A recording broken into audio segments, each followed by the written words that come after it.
राम नाम के जपने से ही हृदय की जलन समाप्त होगी। हृदय की जलन कैसे समाप्त होगी? भरत जी से पूछ लो। देखे बिन रघुनाथ पद,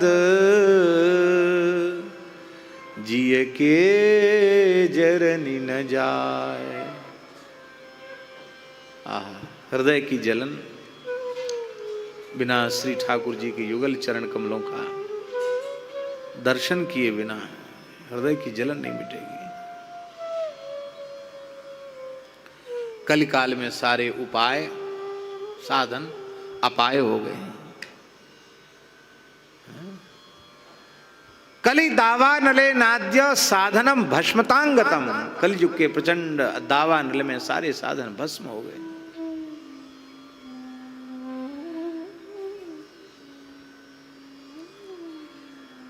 चित्र का सूर्य बना दीजिए, चित्र में सूर्य बना दीजिए, सूर्य का चित्र घर में टांग लीजिए, दीवार पर सूर्य का चित्र काट दीजिए, उससे घर का अंधकार दूर होने वाला नहीं। सूर्य के उदय होने से ही अंधकार की निवृत्ति होगी। राम नाम के अतिरिक्त जितने साधन हैं वह दीवाल पर या कागज पर बनाए हुए सूर्य के चित्र के जैसे हैं। उनसे अंधकार की निवृत्ति होने वाली नहीं है। उनसे तुम्हारे हृदय में प्रेम का, ज्ञान का, भक्ति का, वैराग्य का प्रकाश होने वाला नहीं है। राम राम नहीं करोगे तो लंबी चौड़ी बातें, केवल लंबी चौड़ी बातें कहने तक की रह जाएंगी।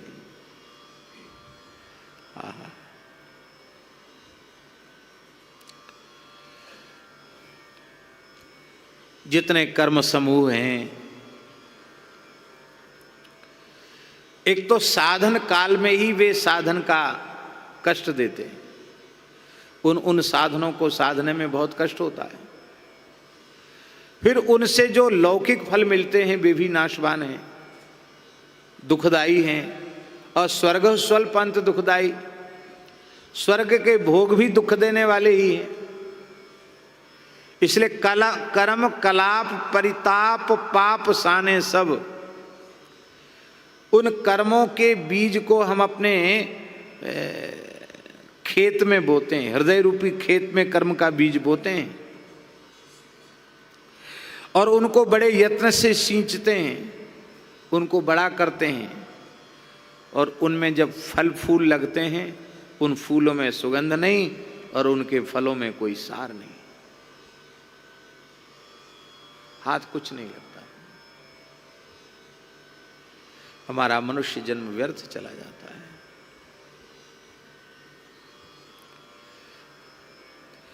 कर्म बंधन से मुक्ति नहीं है, नहीं है मुक्ति। छूटे मल की मलही के धोए, घृत की पाव की बारी बिलोए।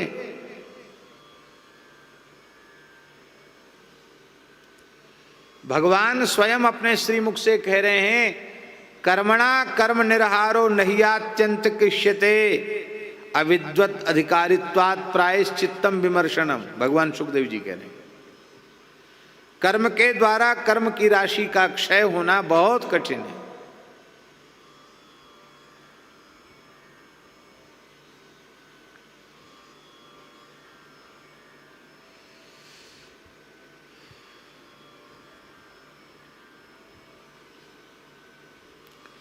गहना कर्मणो गति, ये कर्म फल भोग के लिए ही ये ब्रह्मांड रचा गया है। देवी देवताओं के शरीर, मनुष्य, पशु पक्षी, कीट पतंग, ये सब कर्म फल भोग के लिए।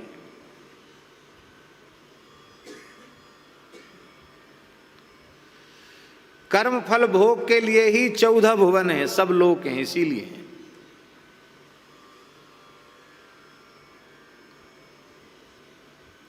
शुभ कर्म बनेंगे तो उससे शुभ फल की प्राप्ति होगी, अशुभ कर्म बनेंगे तो अशुभ फल की प्राप्ति होगी, मिश्रित कर्म बनेंगे तो मिश्रित फल की प्राप्ति होगी। पर राम नाम के आश्रय से जीव कर्म जाल से कैसे छूटता है? अरे वृक्ष तब होगा ना जब बीज होगा, और बीज ही जल जाएगा तो वृक्ष कहां से होगा। श्री राम नामाग्नि में कर्म के बीज ही दग्ध हो जाते हैं, जल जाते हैं।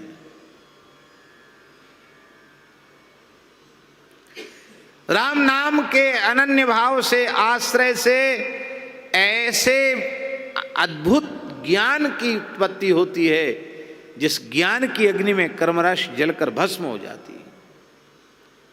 ज्ञानाग्नि दग्ध कर्माणः तमाहु पंडितम बुधा।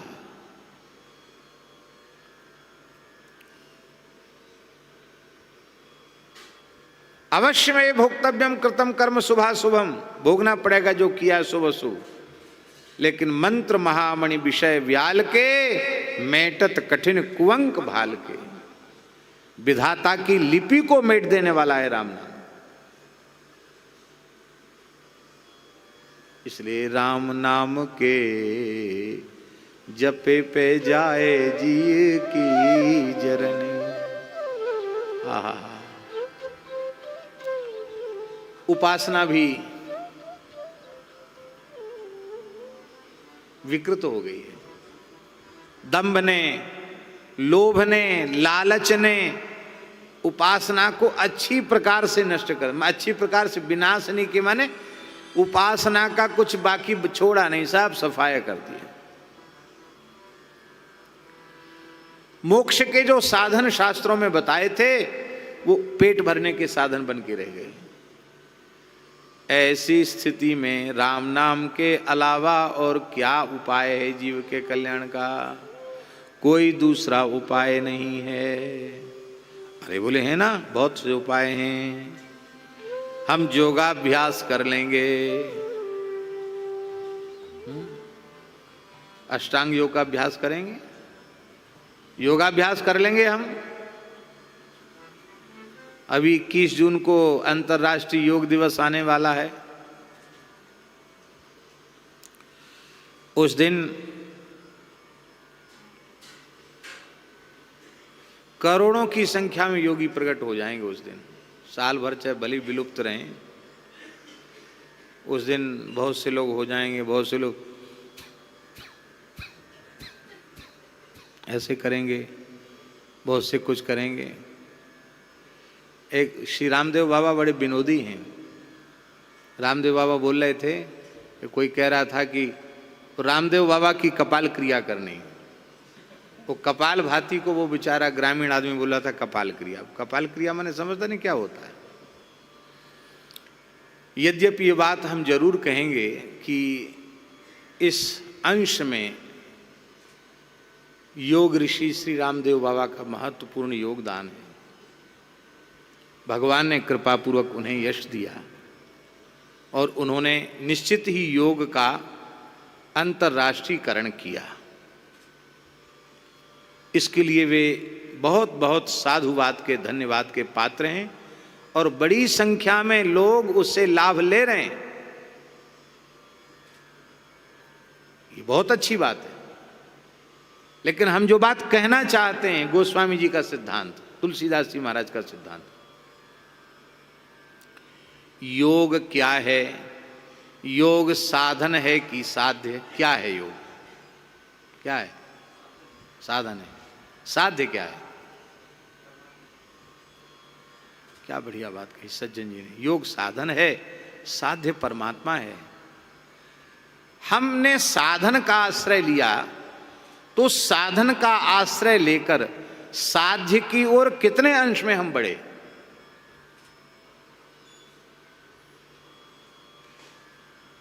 हमारा भोग हमें भगवान की ओर ले जा रहा है कि हमारा योग हमें भोग की ओर ले जा रहा है? हमारा योग हमें भोग की ओर ले जा रहा है। अब तो लोग कम करते हुए दिखाई पड़ते। पहले ऐसे ट्रेन में चलो, कहीं चलो, ऐसे ऐसे लोग करते थे। तो हम पूछे सज्जन से, मैंने कहा अन्यथा न माने, ये क्या है, इसका प्रयोजन क्या है? तो उन्होंने कहा महाराज इससे बाल काले रहते हैं। ऐसा कहा उस व्यक्ति ने, ऐसे करने से बाल काले रहते हैं।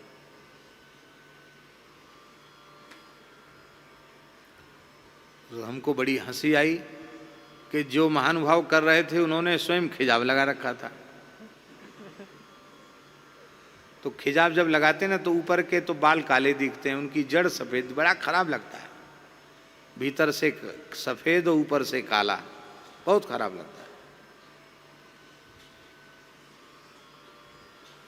अरे भाई, बुढ़ापे से बच जाओगे, मृत्यु से बच जाओगे।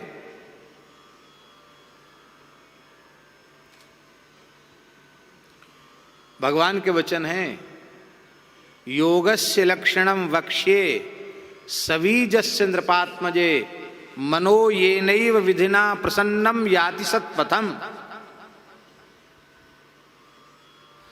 योग केवल हमारे जीवन में इतना उपयोगी है कि हम स्वस्थ शरीर प्राप्त करके प्रसन्नता पूर्वक स्वस्थ शरीर से प्रसन्न मन से भगवान की ओर बढ़ें।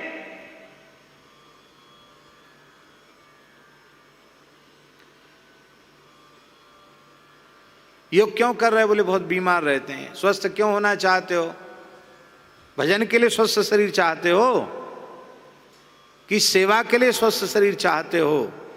न भजन के लिए स्वस्थ शरीर चाहते, न सेवा के लिए स्वस्थ शरीर चाहते। हम संसार को भोगने के लिए स्वस्थ शरीर चाहते हैं। तो हमारे योग का फल भगवत प्राप्ति ना होकर, भगवान की प्राप्ति ना होकर, हमारे योग का फल भोग हो गया। और भोग ही तो भवरोग है। इसलिए योग कलयुग में रोग बन गया। ग्रसे कलि रोग जोग।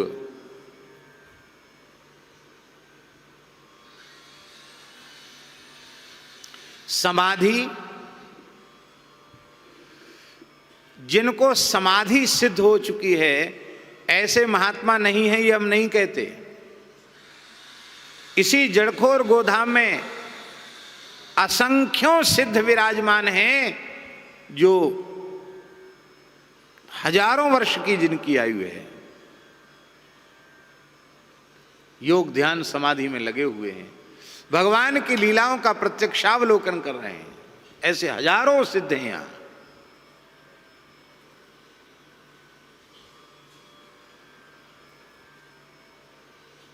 एक दो सिद्ध नहीं है। लेकिन वर्तमान में आप सिद्धों को खोजने चलेंगे तो आंख मूंद कर समाधि वाला फोटो खिंचाने वाले योगी तो बहुत मिलेंगे, पर वस्तुतः जो समाधि सिद्ध हों ऐसे योगी दुर्लभ मिलेंगे महाराज, दुर्लभ मिलेंगे।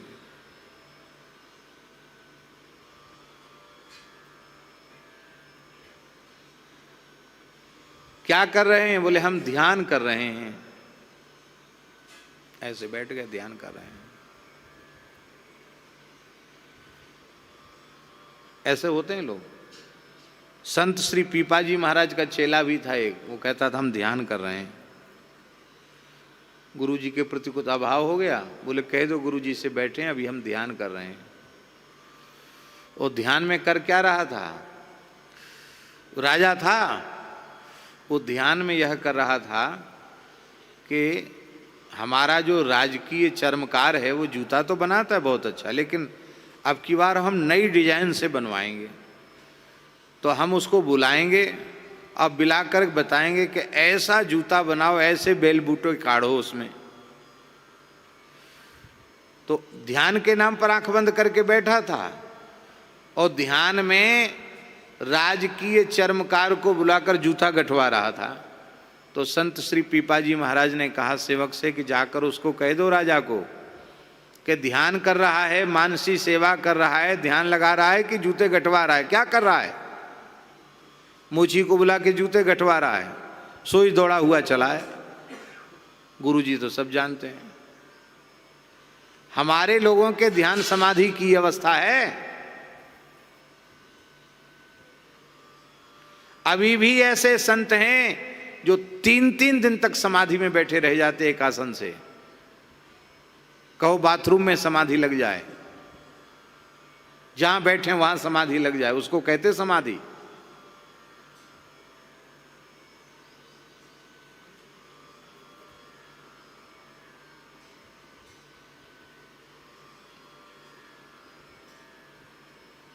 हमारे परम श्रद्धेय पूज्य श्री पहाड़ी बाबा महाराज, खाक चौक वाले महाराज जी, क्या कहना। कौन करेगा साधन का बैठने का अहंकार? कोई नहीं कर सकता।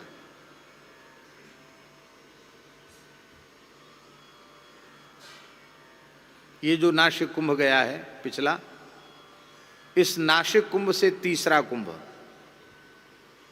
अब जो हमारे जीवन में नासिक कुंभ आएगा वो चौथा कुंभ आएगा नासिक का। तीसरे कुंभ में सन कौन सी थी, वो सन बार बार हम भूल जाते, कहीं लिख के रख लें तो अच्छा है। तो उस सन में महाराज जी के साथ हम गए थे नासिक, पहाड़ी बाबा महाराज के साथ। महाराज जी की उस समय भी आयु 100 वर्ष से ऊपर थी। और जैसे महाराज जी पहुंचे,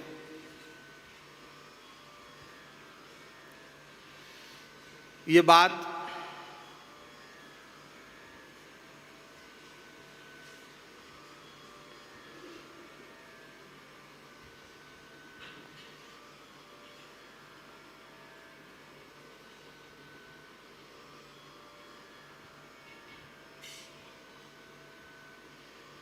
इक्यानवे 92 की शायद हो सकती है, उस समय की बात होगी। माने 95 से तो पहले की बात है। अब 95 से पहले 91 था कि 92 था, भगवान है देख रहे हैं उसमें कुछ क्या है? हाँ देख लो। हाँ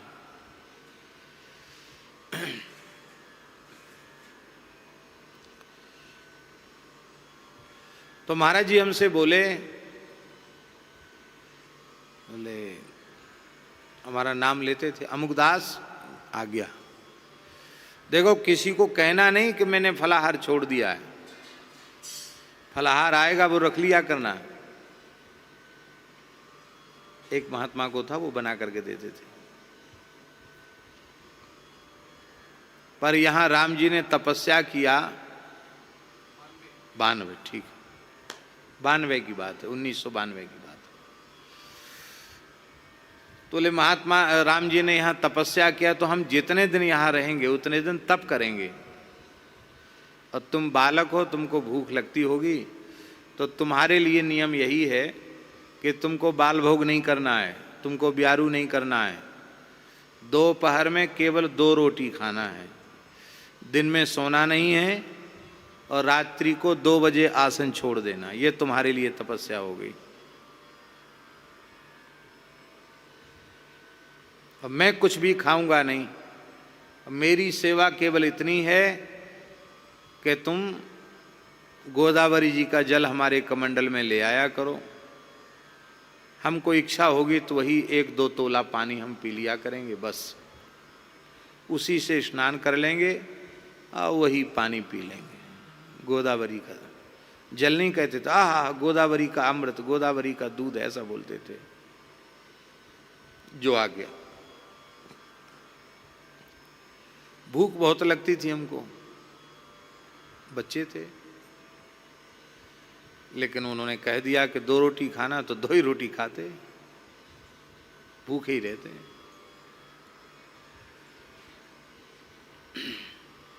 महाराज जी 10 दिन केवल गोदावरी का जल पी के रहे। कितने दिन?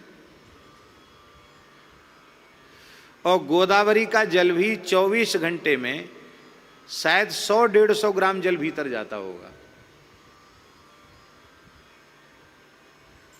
इससे ज्यादा जल नहीं जाता होगा। और छत्ता का पर्दा बंद रहता था, महाराज जी आसन पर बैठे रहते थे। एक बार हमने देखा कि महाराज जी को देखें कितने घंटे महाराज जी बैठते हैं, तो 22 घंटे तक एक आसन से बैठे देखा हमने उनको। बाद में हम तो कब सो गए पता ही नहीं चला, 2 घंटे के लिए हम सो गए। और ठीक 2 बजे रात को, 12 बजे हमको इतनी नींद आई कि हम सो गए। और ठीक 2 बजे महाराज जी का अलार्म बज गया। अलार्म कोई घड़ी वाला अलार्म नहीं, राम राजा दुख भंजन सकल पूर्ण काम, गोविंद गोपाल भज नारायण भज नारायण भज नारायण। राम गाओ कृष्ण गाओ सार है यही, वेदन को भेद पाओ व्यास ने कही।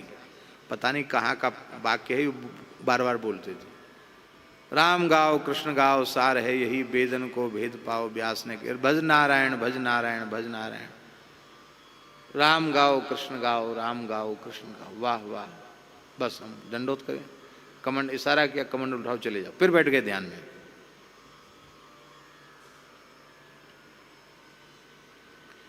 ये तो एक दिन देखा और बाकी 10 दिन तक वो ऐसे ही रहे।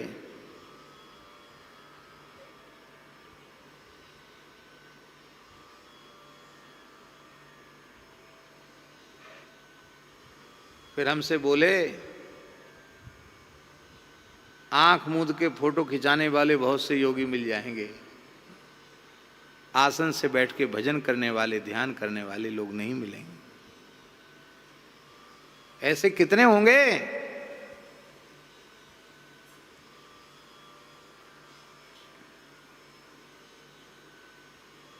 इसलिए जोग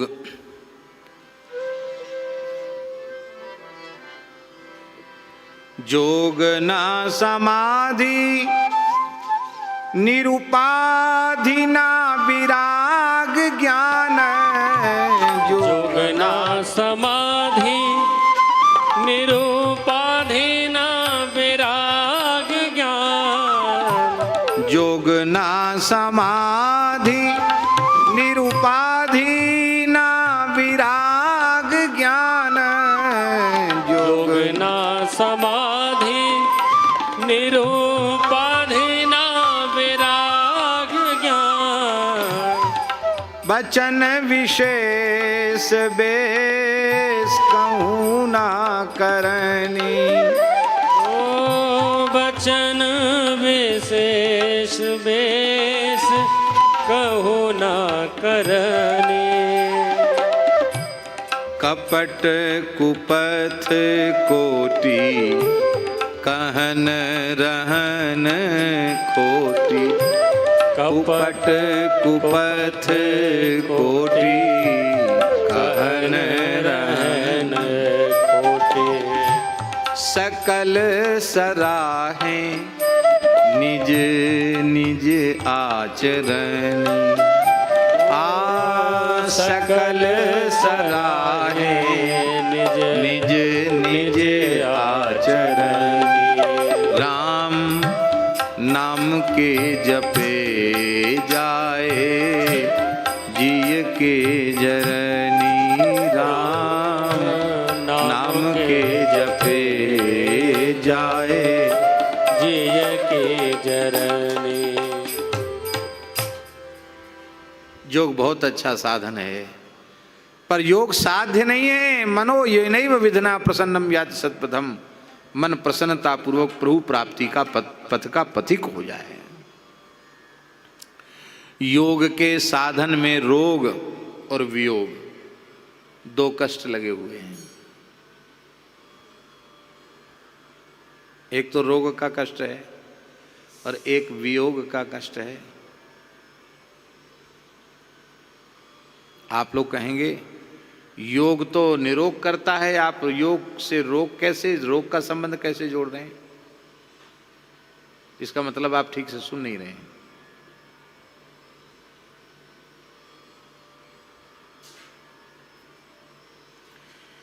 यदि योग का फल भगवान की प्राप्ति है तब तो योग रोग की निवृत्ति कराने वाला है, और यदि योग का फल भगवत प्राप्ति न होकर भोगों की प्राप्ति है तो भवरोग को देने वाला हो गया।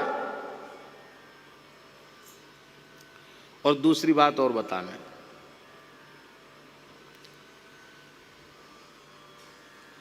हमारे एक प्रेमी परिचित थे, अब उनका शरीर नहीं है। उन्होंने एक योग संस्थान में रह करके हठ योग की सभी क्रियाएं सीखी थी। नेति, धोती, वस्ती, कुंजल, शंख, प्रछाल आदि सब क्रियाएं उन्होंने सीखी। प्राणायाम वगैरह, आसन भी सब बहुत बढ़िया से जिसको कहना चाहिए अच्छी डिग्री मिल गई तो। पर पता नहीं क्या हुआ, कौन सी क्रिया ऐसी बिगड़ गई कि उससे उनका शरीर जो है बिल्कुल ऐसे होने लग गया, दुर्बल। सत्य बात बता रहे हैं आपको। डॉक्टरों के पास गए, अंग्रेजी डॉक्टरों के पास, और उनके जो यंत्र होते हैं परीक्षण के, वो सारा उनका चेकअप हुआ। वो महाराज जी चेकअप जो उनका हुआ,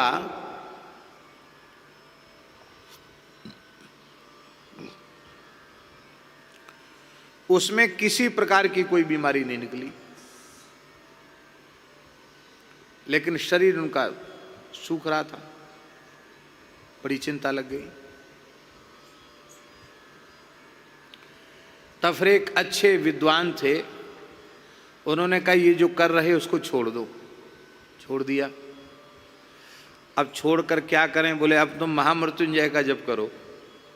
ब्राह्मण हो, संध्योपासन करते हो, गायत्री जपते ही हो, स्वयं ही महामृत्युंजय का जप किया करो। पर महामृत्युंजय का जप किया, तब वो पता नहीं भीतर से कौन सी बीमारी लगी तो वो स्थिर हो गई।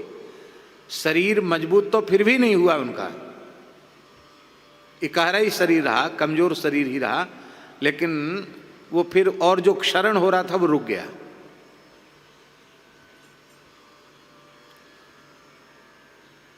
एक महात्मा थे, जोग से रोग सुना रहे हैं आपको। एक महात्मा थे, उनका एक चेला था। अब इतना भोला कोई यहाँ दिखाई नहीं पड़ रहा जिसका हम नाम ले दें कि उनके जैसा भोला था। अब तो सब ज़्यादा से ज़्यादा चतुर चालाक हैं। ऐसा कोई भोला दिखाई पड़ता तो हम बोल देते कि उसके जैसा भोला था। गुरुजी योगी थे। गुरुजी से बोला कि सबसे बढ़िया बताओ जो योग का सबसे श्रेष्ठ हो। बोले शीर्षासन सबसे श्रेष्ठ है। शीर्ष, सिर के बल जो किया जाता है वो शीर्ष माने सबसे बड़ा है। तो 3 घंटे लग जाए तो फिर बहुत उससे लाभ हो जाता है शीर्षासन से। 3 घंटे का शीर्षासन। वो चेला तो पूरे ही भोलानाथ ही था। उसने कहा मरें चाहे जिए 3 ही घंटे करना है। धीरे धीरे करना सीख लिया। 2-4 दिन में ही 3 घंटे पे पहुंचना चाहता था वो। सुदीवा कमरे के कोने में कूंडरी बना के कपड़े की, और सिर के बल जो है पैर ऊपर करके टिक गया, खड़ा हो गया। अब वो जबरदस्ती धीरे धीरे अभ्यास किया जाता है। अरे आरंभ में तो 1-1.5 मिनट 2 मिनट पर्याप्त होता है। अब वो देर तक करने लगा, हठपूर्वक शून्य में चला गया। अब शून्य में चला गया तो खून उसका खोपड़ी में उतरने लग गया। गुरुजी ने सोचा 3-4 घंटा हो गया, ये क्या साधन कर रहा है, क्या हो गया भाई इसको? 4-5 घंटा हो गया। आवाज लगाई तो दे नहीं आवाज। तो किवाड़े खोले तो क्या देखा, एक खोपड़ा हो गया उसका, सब खून उतर आया, आंख वाँख सब निकल आई।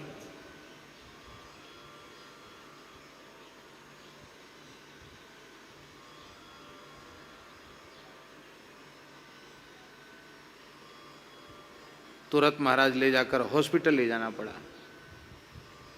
बहुत दिन इलाज चला। ठाकुर जी की कृपा होगी, प्राण बच गए। कोई नसफस नहीं फटी थी माथे की, प्राण बच गए। लेकिन उसका खोपड़ा इतना बड़ा रह गया। तो वो महात्मा हमको मिले, तो वो शिष्य था बेचारा, बहुत सज्जन भी था, सेवा करता था। तो वो महात्मा बोले महाराज हम तो हैं योगी और ये महायोगी है। क्यों? बोले ऐसा शीर्षासन करने वाला कोई दुनिया में नहीं। इसके शीर्षासन का प्रमाण है, इतना बड़ा मत्था इसका, ये माथा निकला हुआ।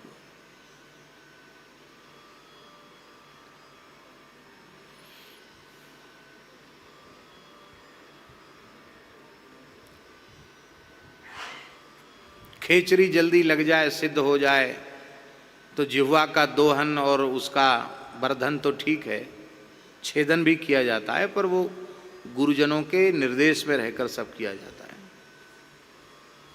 ज्यादा जीव कट गई, हालत खराब हुई, लेने के देने पड़ गए, और खेचरी की खेचरी नहीं लगी।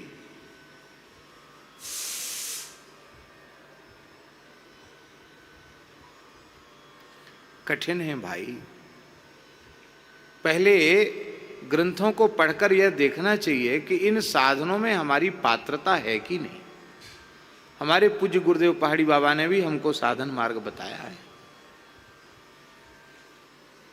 योग के इस मार्ग पर चलकर वहां तक पहुंचा जा सकता है। उन्होंने अतिशय कृपापूर्वक बताया है, लेकिन वे जैसे लक्षणों वाले साधक की चर्चा करते थे कि ऐसे लक्षण दिखें, ऐसी प्रवृत्ति हो, ऐसे लक्षण दिखें तो उसको साधन बताना, सबको साधन नहीं बताना। और ऐसे लक्षण वाले मिलने ही मुश्किल हो रहे हैं महाराज, ऐसी प्रवृत्ति वाले लोग मिलने मुश्किल हो रहे हैं।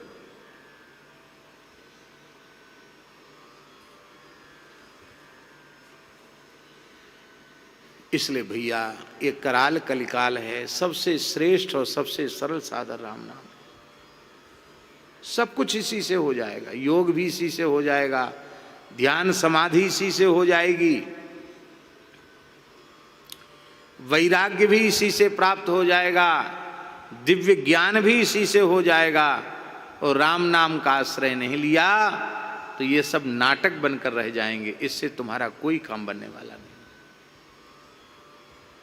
तो एक योग को रोग ने ग्रस लिया है, दूसरा वह वियोग रूपी दोष से ग्रसित है। वियोग क्या है?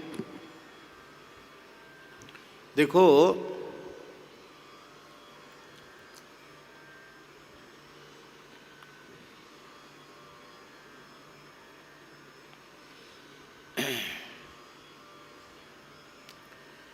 एक मिनट कुंभक में प्राणवायु को रोकने से, यद्यपि 1 मिनट रोकना सबके बस की बात नहीं है, पर जो 1 मिनट कुंभक में अपनी प्राणवायु को रोकता है उसको 12 मिनट की आयु प्राप्त हो जाती है। 12 मिनट उसकी उम्र में बढ़ जाते हैं।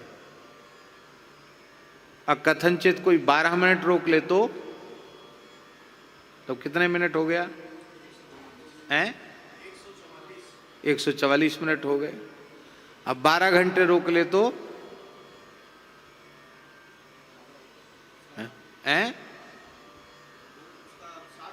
60 गुना हो जाएगा।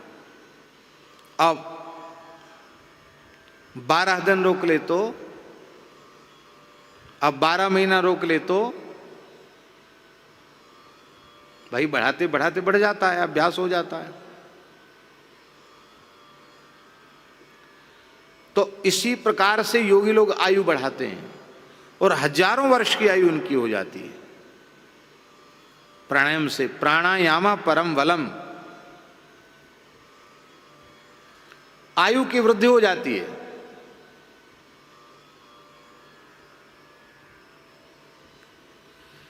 अब आयु की वृद्धि तो हो गई,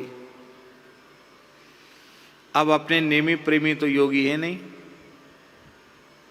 वो मरने लग गए। बेटा मर गया, पोता मर गया, परपोता मर गया, भाई मर गया, भतीजे मर गए, मरते मरते सब मर गए। लोग कहेंगे बुढ़ा बड़ा पापी है, हैं? कितनी पीढ़ियां तो खत्म हो गई, इसके बुढ़ा अभी तक बैठा है। लोग गालियां बकेंगे। तो एक तो बिगड़ गया तो रोग, और नहीं बिगड़ा उम्र बढ़ गई तो वियोग। ये दोनों संकट एक साथ लगे हुए हैं। और मानस रोग जो हैं वो तो जीव को सताते रहते ही हैं। मानस रोग की निवृत्ति योग से नहीं होती है, वो तो राम नाम के जप से होती, भजन से होती है, भगवत चिंतन से होती है।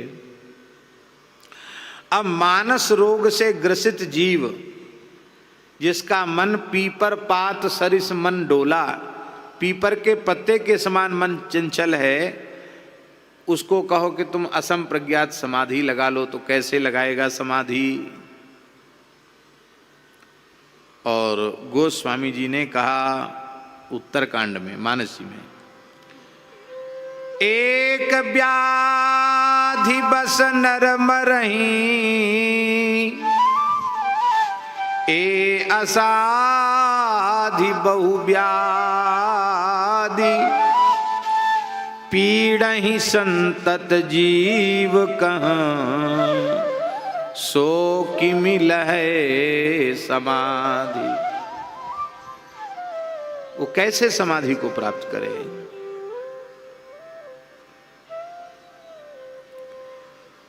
और जप तप तीरथ, पहले आ चुका है ये पद, जप तप तीरथ जोग समाधि,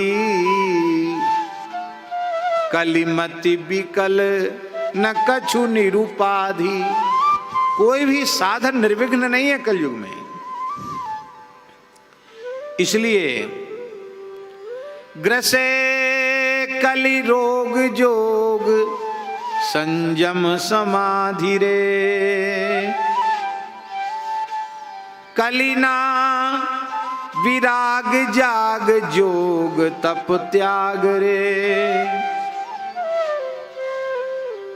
कितने पदों में कहा, काम कोह मद लोभ मोह मिली, ज्ञान विराग हरो सो, ज्ञान विराग हरो सो।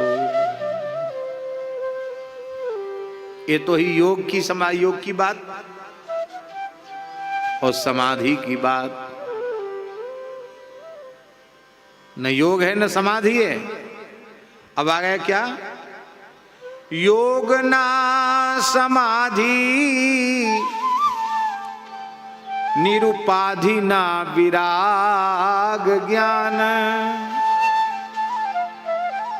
ना तो योग निरुपाधि बन पाया, उपाधि से रह तो पाया, न समाधि निरुपाधि हो पाई, ना वैराग्य निरुपाधि हो पाया और ना ही ज्ञान निरुपाधिक हो पाया।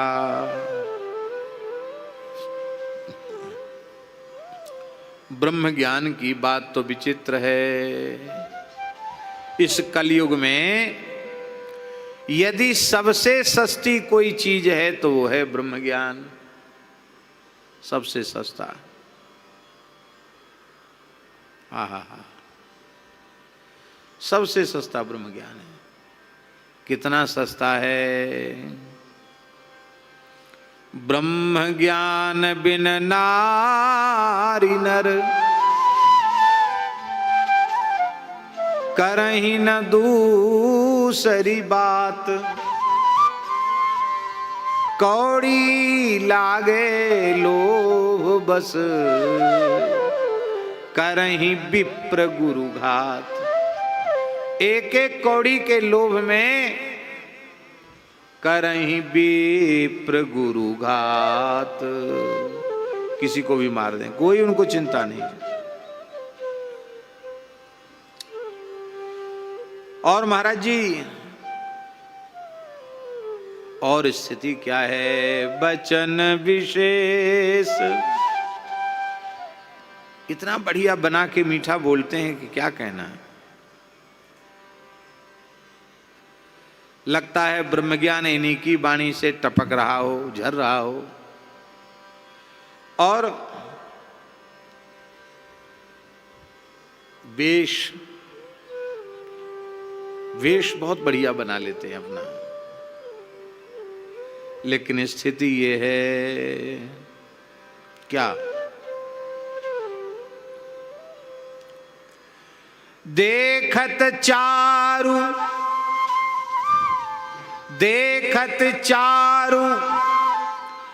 मयूर बचन शुभ। कितना सुंदर लगता देखने में मोर, बहुत सुंदर लगता देखने में मयूर। अब बचन शुभ, मोर जब बोलता है, मोर जैसा कंठ हमारा नहीं है, लेकिन मोर जब बोलता है तो लगता है कि मोर करे जय हो जय हो जय हो। हमको ऐसा लगता है कि जय हो बोल रहा है। ऐसे लगता मानो प्रिया प्रीतम की लीला देख रहा हो, देखकर जय जयकार कर रहा हो, ऐसा मन में भाव आता है।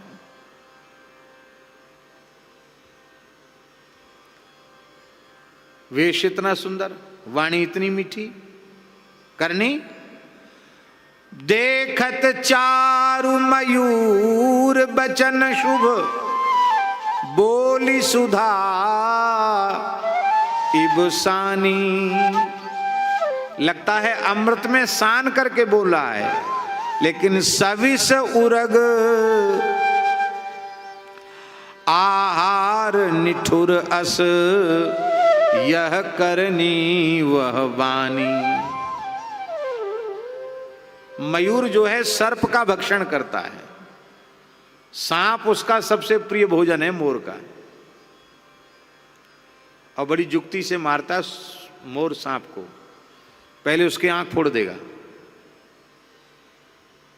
आंख फोड़ देगा पहले ही, अंधा हो जाएगा।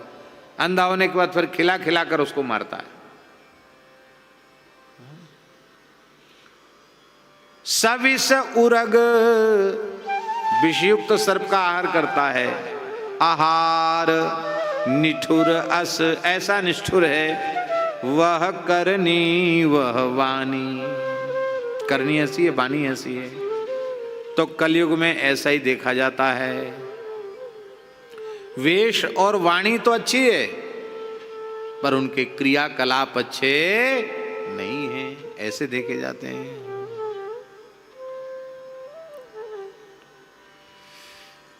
ज्ञान भी नहीं है, वैराग्य भी नहीं है, कुछ नहीं है। ज्ञान में क्या है? आत्म स्वरूप का साक्षात्कार, और उस अपने आत्मा का ही सर्वत्र दर्शन करना है। यह ज्ञान की सिद्धावस्था है। देख ब्रह्म समान सब माही, पर जितने ब्रह्मज्ञानी प्रवचन वाले आपको मिलेंगे वो सब में समान रूप से ब्रह्म को देखते हैं। बड़े बड़े करोड़पतियों में तो ज्यादा ब्रह्म की सत्ता है ऐसा देखते हैं, और वही ब्रह्मज्ञानी अपने स्थान के मठों के नौकरों चाकरों पर क्रूरतापूर्ण निर्दयतापूर्ण व्यवहार करते हैं, तो उनके ब्रह्म ज्ञान की कलई खुल जाती है।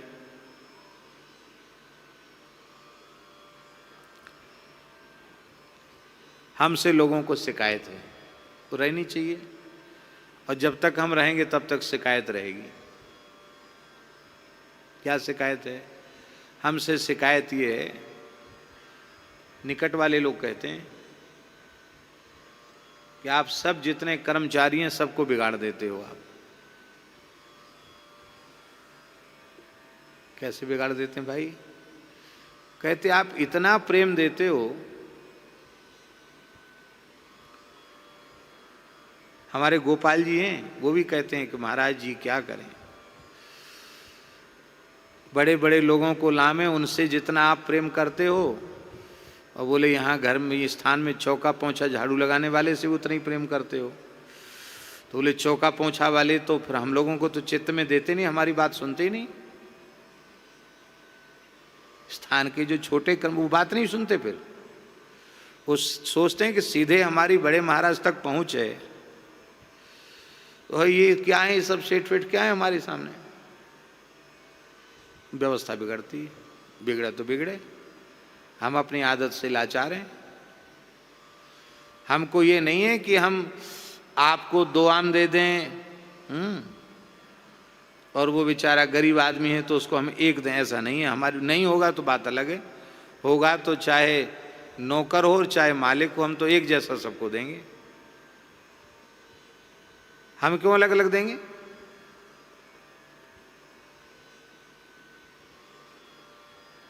ये नौकर है तो उसके अलग सींग पूंछ निकले हुए हैं क्या? आप मालिक हैं तो आपके अलग सींग पूंछ निकले हुए हैं क्या? जैसा पंचभूत का शरीर आपका है वैसा ही आपके नौकर का है, जैसी पंच ज्ञान इंद्रियां कर्म इंद्रियां आपके वैसी उनके हैं।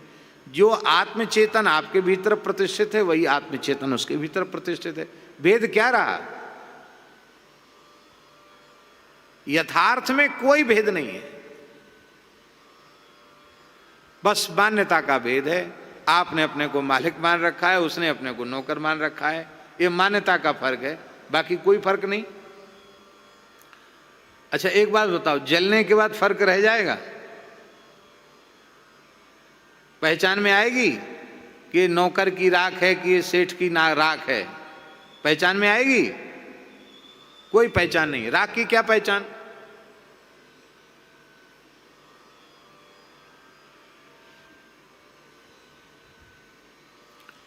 ये सारा विराट भगवान का स्वरूप है, सब में भगवान को देखो, अच्छी बात है, पर अपने घर में नौकर चाकर में भगवान देखना पहले शुरू करो। इससे आपका व्यवहार निर्मल हो जाएगा, आपका स्वभाव निर्मल हो जाएगा, आपके हृदय में सहज दया करुणा का भाव जग जाएगा, आप क्षमाशील हो जाएंगे। आपकी दया क्षमा करुणा से किसी जीव में जो परिवर्तन होगा वह परिवर्तन आपकी कठोरता से संभव नहीं है। अब परिवर्तन हो या न हो भगवान के ऊपर जाने दो बात, आपका स्वभाव तो बिगड़ जाएगा। आप सबका ठेका क्यों लेते हैं? आप पहले अपना तो कल्याण कीजिए। लेकिन ऐसी ही बात है। तो क्या हम सब में अपने आत्मा को देखते हैं? नहीं देखते हैं। हमारे पूज्य सदगुरु भगवान भक्तमाली जी महाराज सब में अपने आत्मा को देखते थे। किसी प्राणी से भेज, महाराज हम क्या क्या कहें, कैसी कैसी घटनाएं उनकी सुनावें। एक गांव में गए, अभी भी गांव है झांसी के इस निवाड़ी के आसपास गांव है, गांव का नाम नहीं ले रहे हैं क्योंकि ये कथा सब लोग सुनते हैं। तो गांव के बाहर एक स्कूल था, अब तो गांव भी अच्छा बन गया। तो स्कूल में दिन में स्कूल लगता था, शाम को हम लोगों को ठहरा दिया। रोड के सहारे कमरा था, लाइट वाइट नहीं थी, ऐसे एक तखत बिछा था, उस पर महाराज जी का आसन, नीचे हम लोग आसन। और रात को एक आ गया, पिए हुए, वो घुस गया भीतर। और घुसा ही नहीं, सीधे महाराज जी की चौकी पे बैठ गया। कहो गुरु कैसे हो? तो उसके मुंह से तो बदबू आ रही थी। महाराज जी से बोला, कहो गुरु कैसे हो?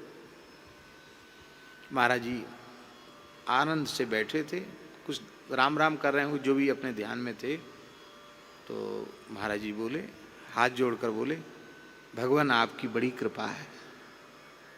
यही शब्द थे महाराज, भगवान आपकी बड़ी कृपा है। अरे मैंने कहा यहाँ कैसे बैठ गए? उठो उठो, यहाँ से उठो, यहाँ कैसे बैठ गए? महाराज जी बोले, टोको मत, बैठने दो। अधिक आत्मीयता होती है तो भेद नहीं रह जाता है। कितनी प्रेम इनका आत्मीयता का भाव है। बैठ गए। तो वो नशे में था, वो पहचान तो रहा था महाराज जी को, क्यों गांव का ही था, लेकिन वृंदावन नहीं बोल पा रहा था। वो कह रहा था, कहो गुरु गोवर्धन से कब आए? महाराज जी को 2-3 बार पूछा उसने, कहो गुरु गोवर्धन से कब आए? महाराज जी बोले, कुछ दिन इसी क्षेत्र में हो गया है, और तबीयत पानी बरोबर। महाराज जी बोले, आपकी कृपा है।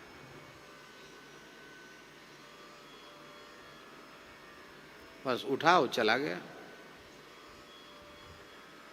हमने कि महाराज जी आकर बैठ गए आपकी आसन पर, और इस कुछ पिए हुए था गंदा, उसकी बोली से पता नहीं चला। महाराज बोले, हमको तो कोई पता नहीं चला। देखो इस गांव में हम देश स्वतंत्र नहीं हुआ था तब से आते हैं, अब देश स्वतंत्र हो गया। हम तब से आते हैं जब देश स्वतंत्र नहीं हुआ था, जमींदारी का ज़माना था। उस ज़माने से हम इस गांव में आते हैं। यहाँ के सब लोग हमको जानते पहचानते हैं, उनका बहुत विशेष प्रेम है, इसलिए वो लोग भेद नहीं मानते हैं। बैठ गए तो हमारे लिए तो कोई भेद नहीं, आप अपना आसन बचा के रखो, हमारा तो सब कुछ पंचायती है, कोई बैठ जाओ, कोई उपयोग कर लो, हमारा कोई प्राइवेट नहीं है। महाराज जी बोले आप लोग अपना आसन पवित्र रखो, बचा के रखो, हमारे कोई बैठ जाए, हमारी अशुद्ध नहीं होता है। और सच्ची बात, उनकी जो दृष्टि थी उसमें क्या शुद्ध था। हमने कहा महाराज वो नशा पिए हुए था। अरे पंडित जी, न किसी में गुण होता है न किसी में दोष होता है। अच्छे लोगों का संग मिल जाता है तो गुण प्रकट हो जाते हैं, बुरे लोगों का संग मिल जाता है तो दोष प्रकट हो जाते हैं। कुसंग में पड़कर लोग व्यसन में पड़ जाते हैं, और तुम्हें पता नहीं है पाप से बचना कितना कठिन है। और देखो, भले ही नशे में था तुम्हारे कहे अनुसार, पर इतनी बार गोवर्धन गोवर्धन शब्द का उच्चारण किया और निष्पाप हो गया। कोई बात नहीं, इसको कहते हैं ब्रह्म ज्ञान की अवस्था। ये बात इसलिए कह रहे हैं कि कोई पोथी में पढ़ी हुई बात नहीं, प्रत्यक्ष देखी हुई बात।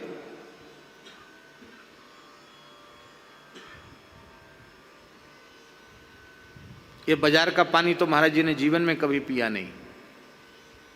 जहां से चलते थे वहां से अपना स्टील का बड़ा डिब्बा भर लिया और उसी को हम लोग पीते थे। उसी में महाराज जी, उसी में हम लोगों को प्यास लगती, थोड़ा हमको भी मिल जाता। मरुधर एक्सप्रेस में बैठे थे और वहाँ से बैठ करके राजस्थान से आ रहे थे, कहीं गांव में कथा थी। तो महाराज जी का टिकट प्रायः जनरल डिब्बे में ही वो पसंद करते थे, रिजर्वेशन में नहीं। उनके साथ ही हम लोगों को रहने। इन लोगों को तो हमको कई बार लगता है कि इस समय जो हमारे पास हैं, इनकी बड़ी कठोर तपस्या है, किसी जन्म की पुण्य है जो इतनी सुविधाएं मिल रही हैं। नहीं तो महाराज जी के साथ सुविधा का तो नाम ही नहीं था। सुविधा कहते किसको? बस में चलना, ट्रेन में चलना, वो भी जनरल में। उसमें बैठे थे हम लोग और बीच में 2-3 स्टेशनों पर पानी नहीं, और एक माई थी मुसलमान महिला, उसके कई बच्चे थे। अब वो जहाँ जहाँ गाड़ी खड़ी हो तो पानी के लिए देखो, पानी मिले नहीं स्टेशन में, बच्चे उसके प्यासे थे। तो उसने कहा कि बाबूजी बहुत प्यास है, कोई पानी। किसी ने नहीं दिया। महाराज जी एक सीट पर बैठे थे दूर, महाराज जी ने बड़े स्नेह से बुलाया, बुला करके बोले तुम अपना बर्तन ले आओ, पानी हमारे पास है। महाराज जी देने लगे तो उसके बच्चे कई थे, वो एक प्लास्टिक का मग्गा जैसा था, उसमें उसने पानी लिया और थोड़ा थोड़ा लेकर सबको पिला दिया। और पीते पीते वो डिब्बा तो खाली हो गया। महाराज जी ने ये नहीं कहा कि भाई तुम तो स्टेशन का भी आगे मिलेगा पानी, पी सकते हो, हम तो स्टेशन का पानी पीते नहीं। और पूरा डिब्बा खाली कर दिया। डिब्बा खाली हुआ तो कहते हैं अच्छा हुआ वजन कम हो गया। क्या कहते हैं? अच्छा हुआ वजन कम हो गया। अब वजन तो कम क्या हुआ, अब रास्ते का पानी पीते नहीं। और ट्रेन मरुधर लेट। जब मथुरा पहुँचे हम लोग तो गर्मी का समय था। हमारी स्थिति तो ये हुई कि जीभ चिपक गई तालू से, ऐसा लगा कि बिल्कुल कुछ नहीं।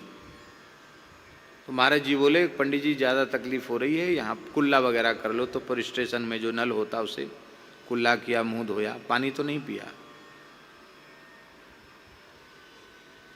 फिर वहाँ जब सुदामा कुटी रहते थे महाराज जी, वहाँ पहुँच करके फिर बोले स्नान ध्यान करो, संध्योपासन करो। मैंने कहा महाराज जी प्यास बहुत जोर लग रही है।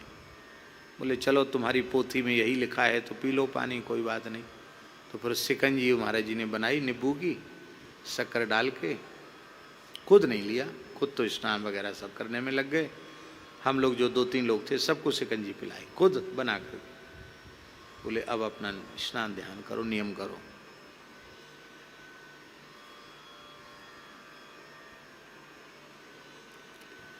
कहाँ आत्मदर्शन हम कर रहे हैं?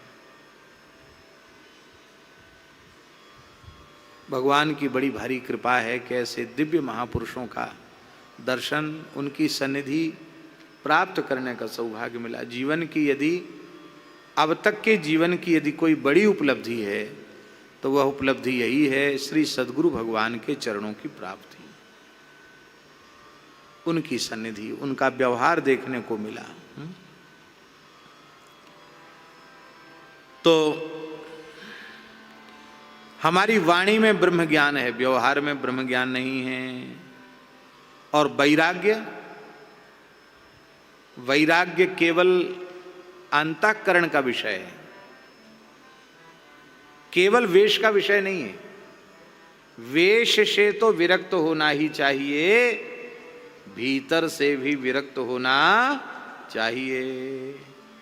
लेकिन बाहर से वेश मात्र से विरक्त हैं, भीतर से तो संसार में, भोगों में, विषयों में अनुरक्त हो रहे हैं, विरक्त नहीं हो रहे हैं।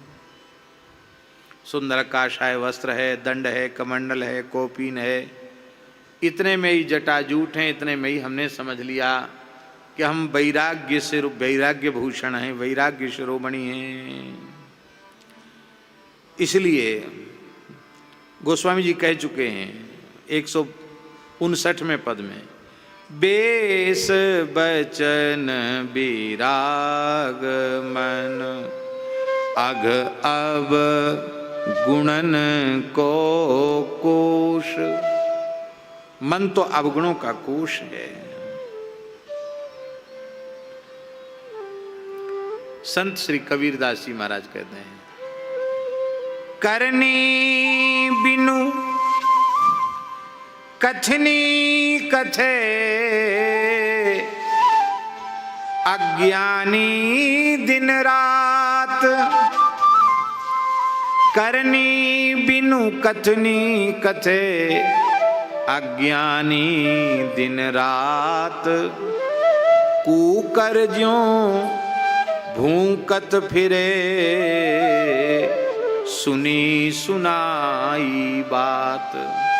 कूकर ज्यों भूकत फिरे सुनी सुनाई बात।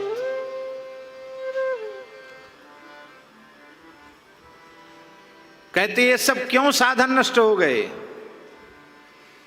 क्योंकि हमारे मन में कपट है। कपट कुपथ कोटि कहानी रहनी खोटी। कपट को पथ कोटि कहनी रहनी खोटी। सकल सराहे निज निज आचरण। सकल सराहे निज निज आचरण। राम नाम के जपते जाए जिय की जरन। राम नाम के जपते जाए जिय की जरन। एक किनारे रख के बात करने लग जाओ, लाखों की भीड़ आपके पास आ जाएगी। क्यों? लोगों की मानसिकता ऐसी है। ऐसे ऐसे मतपंथ इस भारतवर्ष में चल रहे हैं जिनके सत्संगों में लाखों की भीड़ होती है, पर वो सत्संग कुसंग से बुरे हैं।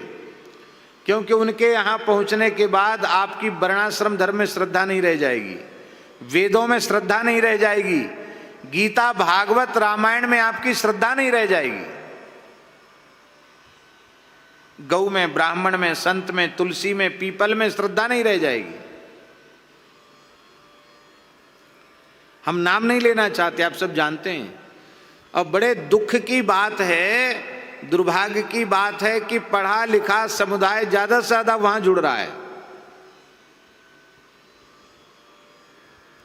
आबू में हम गए, आबू में एक संस्थान का बहुत बड़ा केंद्र है, हमको बुलाए थे, हम गए थे वहां। एक फोटो के सामने ले जाकर हमको वहां खड़ा कर दिया। एक कमरा था, एक बल्ब छोटा सा जल रहा था। वो जो है ना 0 पॉइंट पर, वही परमात्मा है, वही अमुक बाबा है। तो ये देखो, प्रजापिता अपनी संतान को देख के कितना प्रसन्न हो रहा है।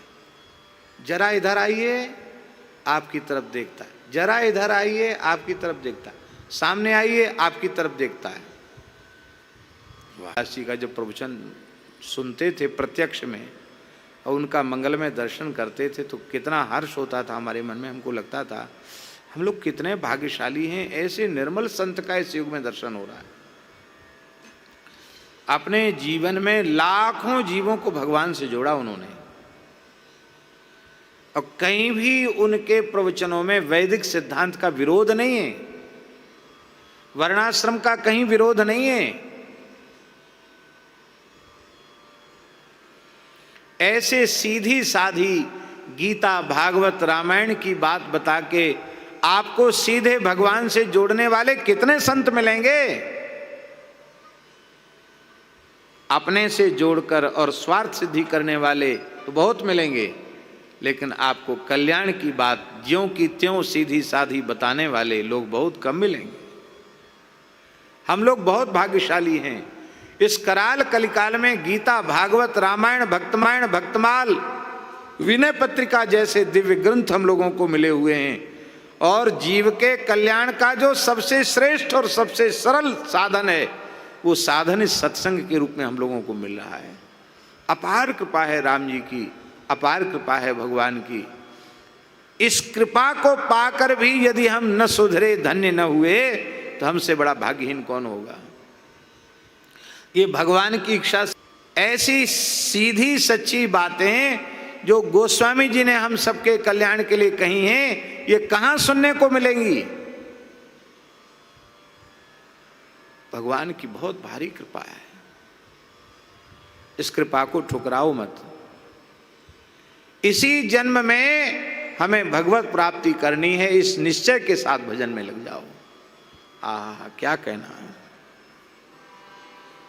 कपट कुपथ कोटि, करोड़ों प्रकार से हम वेद विरुद्ध मार्ग में चलते हैं, कपट पूर्वक चलते हैं, और श्रुति सम्मत हरि भक्ति पथ संयुत बिरति विवेक, तेहि न चलहि नर मोह बस कल्पहि पंथ अनेक। अनेक पंथ में भटकते हैं। कहानी रहने खोटी, कथनी रहनी दोनों खोटे हैं। कहने का अर्थ है कि जो सीधे सीधे वैदिक सनातन धर्म से नहीं जुड़े हुए हैं, गीता, भागवत, रामायण के सिद्धांतों को जो नहीं मानते हैं, उनकी न बात मानने योग्य है, उनकी बातें भी मानने योग्य नहीं है, और उनके आचरण भी अनुकरणीय नहीं है। हम लोगों को जिन महापुरुषों का संग मिला, उनकी बातें भी मानने योग्य हैं और उनका आचरण भी अनुकरण के योग्य है। जिसकी बात भी मानने योग्य हो और जिसका आचरण भी मानने योग्य हो, उस महापुरुष की चरण सन्निधि में रह करके अपने जीवन को सफल बनाना चाहिए। पर विचित्र बात यह है कि मनमाने मार्ग पर चल रहे हैं, वैदिक सदाचार उनमें नहीं है, कपटी हैं, धूर्त हैं, दंभी हैं, पाखंडी हैं, कहनी भी अच्छी नहीं है, खोटी है, उनमें कपट भरा हुआ है, रहनी भी खोटी है। और महाराज जी फिर भी सकल सराहें निज निज आचरण। फिर भी वो लोग अपनी बड़ी बड़ाई करते हैं कि हमारा मत, हमारा पंथ सबसे आगे है। ये सब धोखे में है, ये सब गड़बड़ हैं, सब पेट भरने वाले।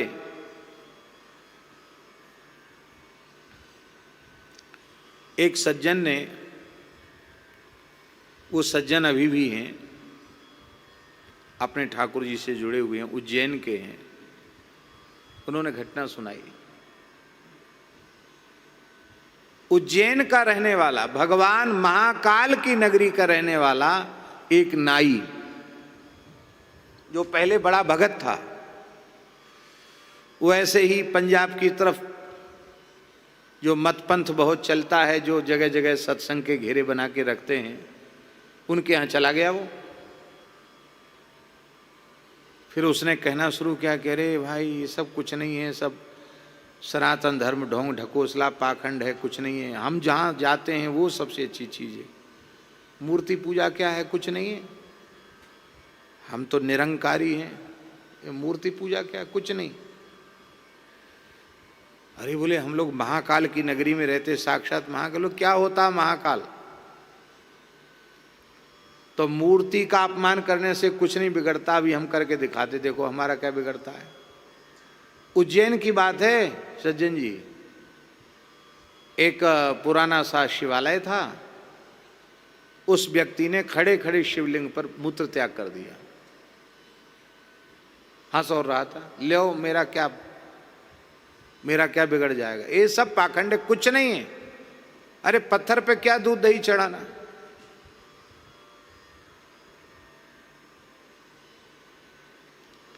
उज्जैन की बात है, मोक्षदायिनी पुरियों में से एक।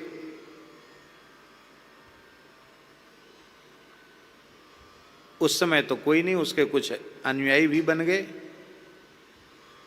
पर उस व्यक्ति की दुर्गति वो बताते कि मैंने अपनी आंखों से देखी। थोड़ी ही दिन बाद शरीर में कोढ़ हो गया, कोढ़ में भी घाव हो गए, घाव में कीड़े पड़ गए। इतनी दुर्गंध शरीर से आवे कि वहाँ खड़ा हो तो यहाँ लोग से निकलने में तकलीफ हो लोगों को। और अंत में स्थिति ये हुई कि हाहाकार करता हुआ, कोई पानी नहीं देता था उस व्यक्ति को, और अंत में एक कुएं में, सूखे कुएं में गिर के मरा, और मर के भूती प्रेत बना होगा। और कोई अच्छी गति थोड़ी भई होगी।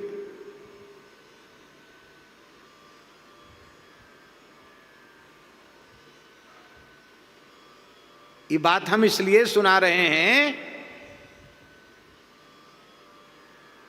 कि आप लोगों के बड़गलाने में मत आइए।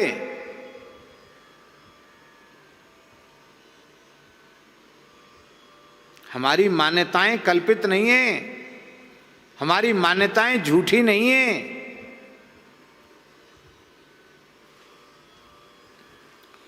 जिन दुष्टों ने, जिन आतंकियों ने, घुसपैठियों ने, आक्रमणकारियों ने हमारी प्राचीन सभ्यता को कुचला रौंदा, क्या वे सुखी हैं?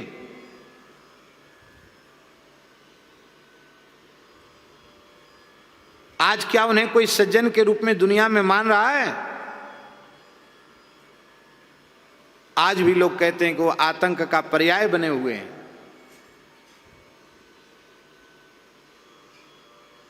बरसात में कितनी गिंजाई पैदा होती है, कितने कीड़े मकोड़े पैदा होते हैं, और बरसात खत्म होने के बाद पता चलता कहां गए। ऐसे ही पैदा होंगे, मरते रहेंगे। लेकिन ये सनातन है, इसका कभी कुछ भी बिगड़ने वाला नहीं।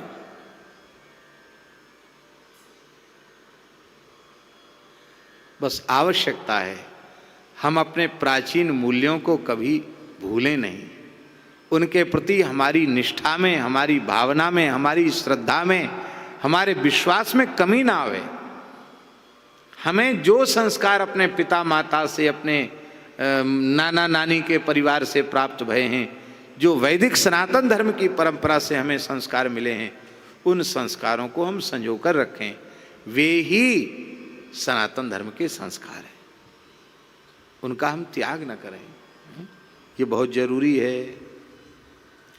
तो अपने वेद विरुद्ध आचरणों को वो अच्छा बताते हैं, उसकी प्रशंसा करते हैं, कहते देखो सकल सराहें निज निज आचरण। अब ये बात हमने इसलिए कहने योग्य बात नहीं थी, पर हमने इसलिए कही कि उस आचरण को भी वो हंस रहा था कि देखो मेरा आचरण, लेकिन परिणाम उसका क्या हुआ? रहा न को कुल रोवनिहारा, उसके परिवार में से कोई रोने वाला भी बचा नहीं, पूरा वंश नष्ट हो गया। संभव है, भगवान महाकाल की नगरी है, आप भगवान शिव का तिरस्कार कर रहे हैं।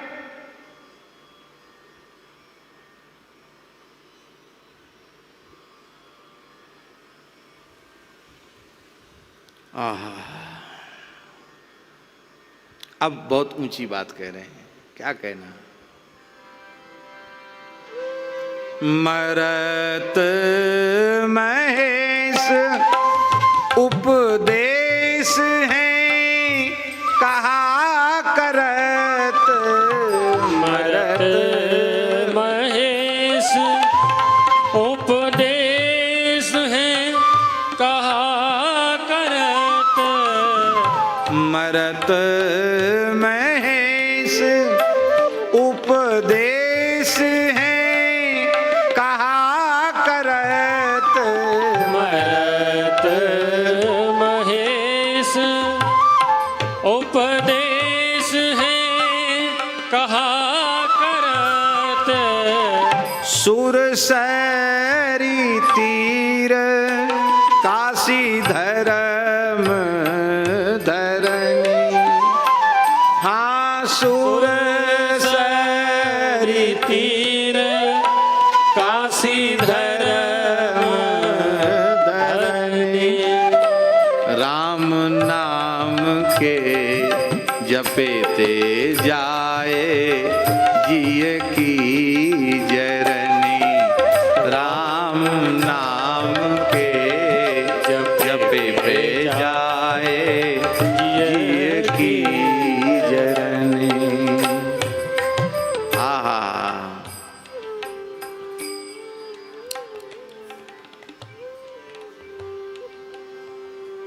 कर्म, उपासना, ज्ञान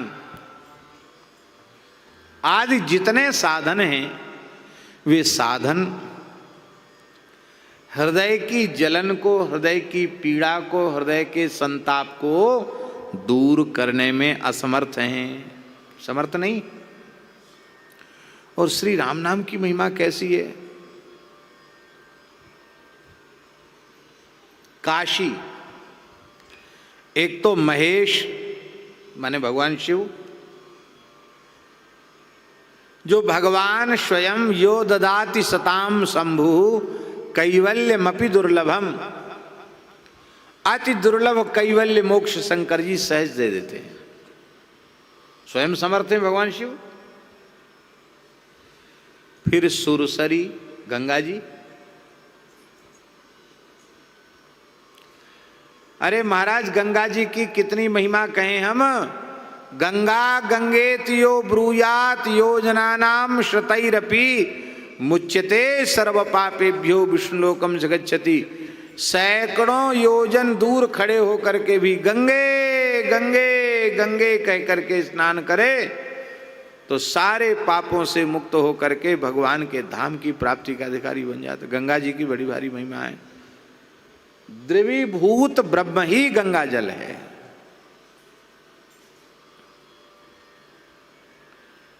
ऐसी त्रिभुवन पावनी पतित पावनी भगवती गंगा, वो भी जीव का कल्याण करने में समर्थ हैं। शंकर जी स्वयं समर्थ हैं, फिर गंगा जी समर्थ हैं, और फिर काशी।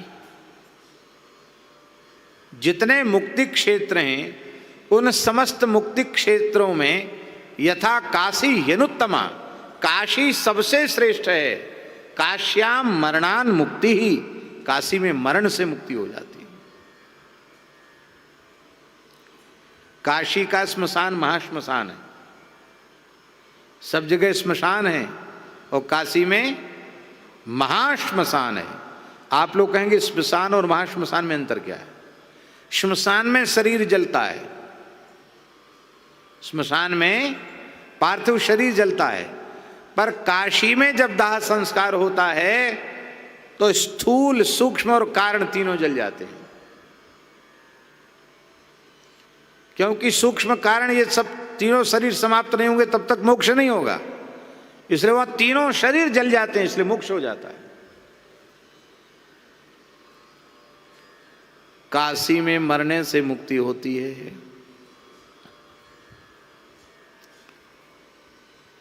अब काश्याम मरणान मुक्ति ये भी श्रुति वचन है, उपनिषद का वाक्य है काश्याम मरणान मुक्ति, और ऋते ज्ञानान्न मुक्ति ही ये भी श्रुति वचन है।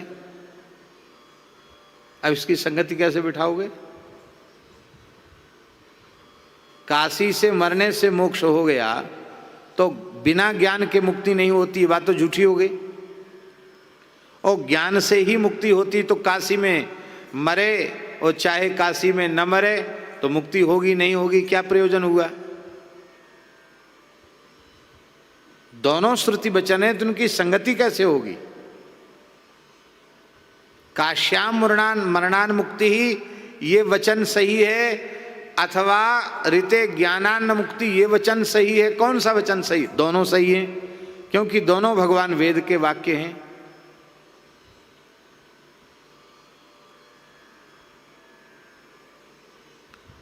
सर्वम न्याय्यम युक्तिमत्वाद विदुषाम किमशोभनम। सर्वम न्याय्यम, सब बिल्कुल ठीक है, कहीं कोई गड़बड़ नहीं है। युक्तिमत्वाद, तर्क संगत होने से सब ठीक है। विदुषाम किम अशोभनम, विद्वानों के लिए कोई अशोभन नहीं है, सब ठीक है। काश्याम मरणान मुक्ति ये भी सही है, और ऋते ज्ञानान्न मुक्ति ये भी सही है। क्यों? बोले काशी में मरने वालों को भगवान शंकर राम नाम का उपदेश करते हैं, और राम नाम का उपदेश करने से तत्काल ज्ञान उत्पन्न हो जाता है। समर्थ उपदेशक हो तो उसके संकल्प मात्र से ज्ञान हो जाएगा। तो शंकर जी जैसे जगत गुरु भगवान शिव वो राम नाम का, राम तारक मंत्र का उपदेश करेंगे, और उपदेश करते ही उस जीव को ज्ञान उत्पन्न हो जाता है, और ज्ञान उत्पन्न होते ही वो मुक्त हो जाता है। तो ये सुविधा काशी में प्राप्त है, इसलिए काश्याम मरणान मुक्ति। और काशी में शंकर जी राम नाम का उपदेश दे करके ज्ञान प्रदान कर रहे हैं, स्वरूप बोध प्रदान कर रहे हैं, इसलिए ऋते ज्ञानान्न मुक्ति, ये दोनों की संगति एक साथ बैठ जाती है।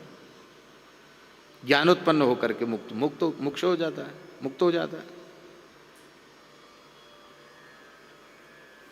पर यहां एक विशेष बात तुलसीदास जी कहना चाहते, वो ये कहना चाहते हैं कि शंकर जी स्वयं मोक्ष देने में समर्थ हैं पर नहीं देते हैं, गंगा जी मोक्ष देने में समर्थ हैं पर नहीं देती हैं, काशी मोक्ष देने में समर्थ है पर नहीं देते हैं।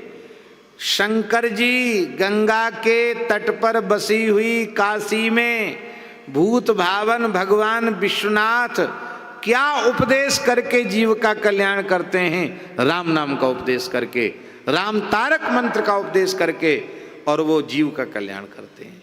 इसका मतलब शंकर जी ये बताते हैं कि यदि राम तारक का आश्रय नहीं लोगे तो काशी भी कल्याण नहीं करेगी, गंगा भी कल्याण नहीं करेगी, मैं भी कल्याण नहीं करूँगा, क्योंकि मैं भी जीवों का कल्याण राम नाम के द्वारा ही करता हूँ। और स्वयं भगवान शिव जपते हैं। बोलो भक्तवत्सल भगवान की जय।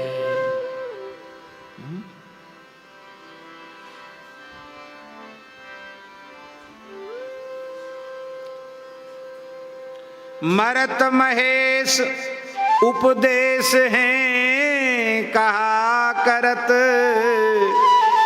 सुरसरी तीर काशी धर्म धरनी, राम नाम को प्रताप हर कहीं जपें आप।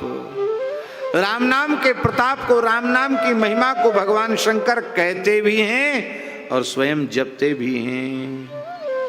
जुग जुग जाने, ये बात जुग जुगों से लोग जानते चले आ रहे हैं। और वेद हु वरणी, वेद भी बारंबार श्री राम नाम की महिमा का बखान कर रहे हैं। इसलिए राम नाम के जपे पे जाए जिय की जरनी, राम नाम के जपे पे जाए जिय की जरनी, राम नाम के जपे पे जाए जिय की जरनी, राम नाम के जपे पे जाए जिए की जरनी। देखो सतयुग में वाल्मीकि महर्षि का कल्याण राम नाम से हो गया। उल्टा नाम जपत जग जाना, वाल्मीकि भय ब्रह्म समाना। सतयुग के अंत में, त्रेता के आरंभ में प्रहलाद जी का कल्याण राम नाम से हो रहा है। और त्रेता के अंत में शबरी, बंदर, भालू, केवट, निषाद, गृद्धराज, जटायु, इन सब का कल्याण राम नाम से हो रहा है। और कलयुग में श्री कबीरदास जी, रैदास जी, सदन कसाई आदि निम्न योनियों में उत्पन्न हुए भक्त, इनका केवल राम नाम से ही कल्याण हो रहा है। इसलिए जुग जुग से राम नाम की महिमा चली आ रही है। चहु जुग चहु श्रुति नाम प्रभाव, चहु जुग चहु श्रुति नाम प्रभाव, कली विशेष नहीं आन उपाऊ, कली विशेष नहीं आन उपाऊ, कली विशेष नहीं आन उपाऊ, कली विशेष नहीं आन उपाऊ, हाँ कली विशेष नहीं आन उपाऊ, कली विशेष नहीं आन उपाऊ। कितने पद हैं, कितने पदों को हम कहें। अब गाएंगे बजाएंगे तो कोई उसका पारावार नहीं है। सोई भलो जो राम ही गावे, सोई भलो जो राम ही गावे, स्वपच प्रसन्न होई बड़ सेवक, स्वपच भंगी चांडाल, स्वपच प्रसन्न होई बड़ सेवक। हमारी बात नहीं, सूरदास जी कह रहे हैं। भगवान का सेवक बन जाए, राम राम जपने लग जाए तो स्वपच भी धन्य हो जाएगा।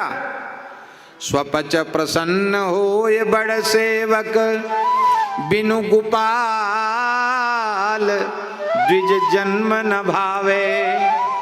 ब्राह्मण कुल में जन्म हुआ पर गोपाल जी से विमुख है तो क्या बात बन जाएगी। वाद विवाद यज्ञ व्रत साधे, कतहु जाय जन्म डहकावे। होई अटल जगदीश भजन में, सेवा तासु चारि फल पावे। कहूँ ठोर नहीं चरण कमल बिन, भृंगी ज्यों दसहूँ दिशि धावे। सूरदास प्रभु संत समागम, आनंद अभय निशान बजावे। सोई भलो जो राम ही गावे। श्री कबीरदास जी महाराज सदुक्कड़ी भाषा में जो जन ले खसम का नाऊं, जो जन ले खसम का नाऊं, तिनके सदा बलिहारी में जाऊं, तिनके सदा बलिहारी में जाऊं। जो गुरु के निर्मल गुण गावे, जो गुरु के निर्मल गुण गावे, सोई भाई मेरे मन भावे, सोई भाई मेरा भाई है कबीरदास जी। मन भावे, जो जन ले खसम का नाम, हाँ जो जन ले खसम का नाम, तिनके सदा बलिहारी में जाऊं, के सदा बलिहारी में जाऊं।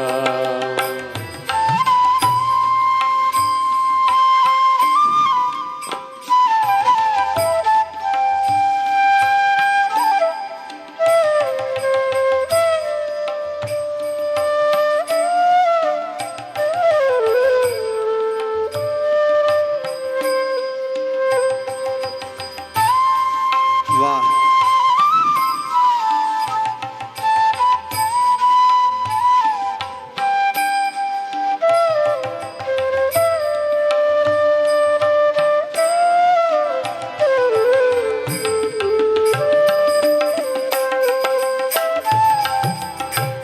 जेहि घट नाम रह्यो भरपूर, जेहि घट नाम रह्यो भरपूर,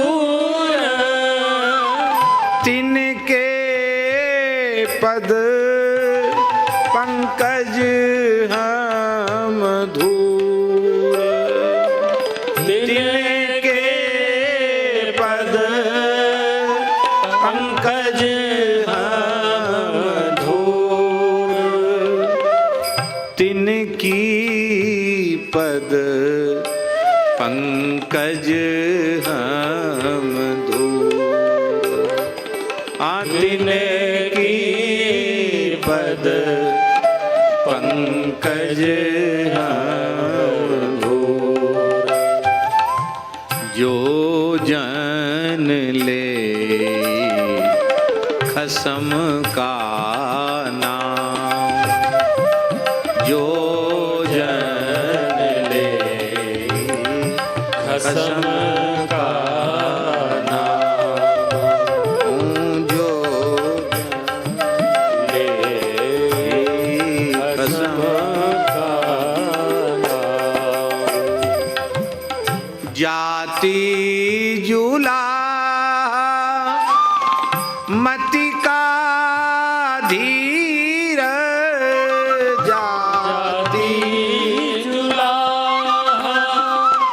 मति का धीर, सहज सहज गुण ले ही कबीर, सहज सहज गुण ले ही कबीर, जो जन ले खसम का नाम जो जन ले खसम का नाम तिनके सदा बलिहारी में जाऊं तिनके सदा बलिहारी में जाऊं। सोई साधु शिरोमणि सोई साधु शिरोमणि गोविंद गुण गावे गोविंद गुण गावे सोई साधु शिरोमणि गोविंद गुण गावे सोई साधु शिरोमणि गोविंद गुण गावे सोई साधु शिरोमणि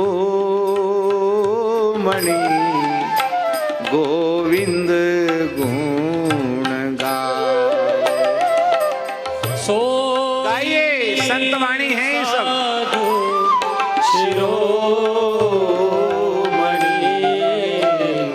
गोविंद गुण गावे। राम भजे विषया तजे राम भजे विषया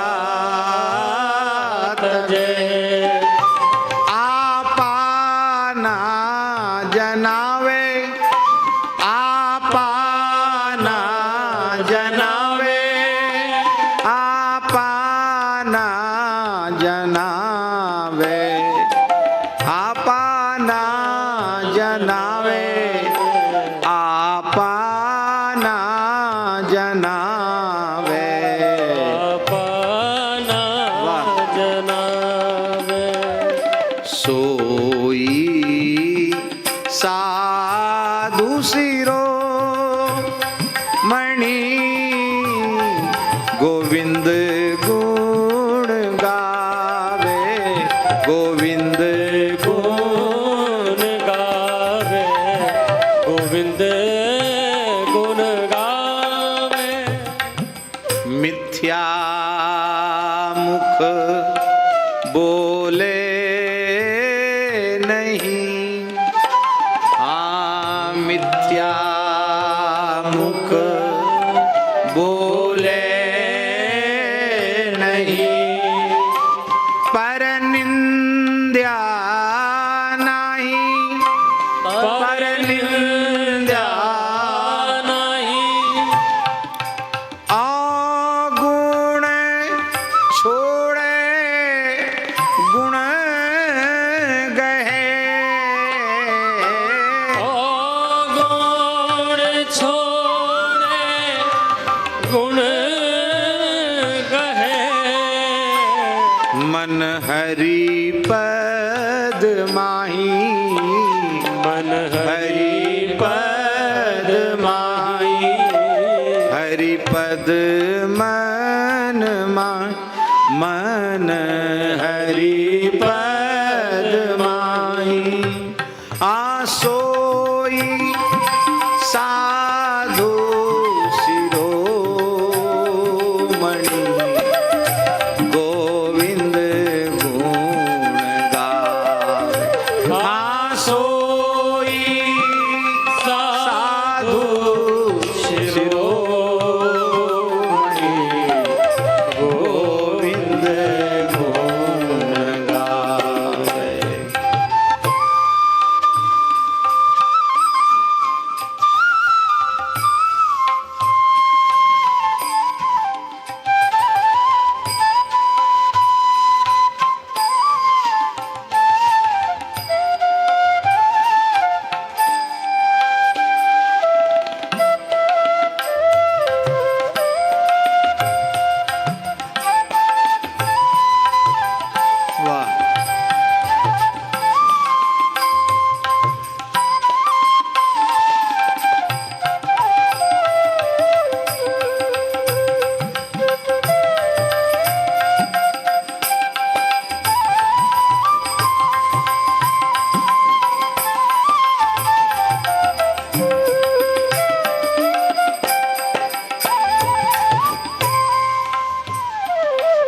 नरवैरी सब आत्मा पर आत्म जाने, नरवैरी सब आत्मा पर आत्म जाने। सुखदाई समता गहे, सुखदाई वाह समता गहे। दादू जी ने स्पष्ट कर दिया, विषमता दुखदाई है, समता सुखदाई है। सुखदाई समता गहे, सुखदाई समता गहे। आपाना जनावे, आपाना जनावे, आपा नहीं आने, आपा नहीं आने। आसोई साधु शिरोमणि, गोविंद गुण गावे। आसोई साधु शिरोमणि, गोविंद गुण गावे।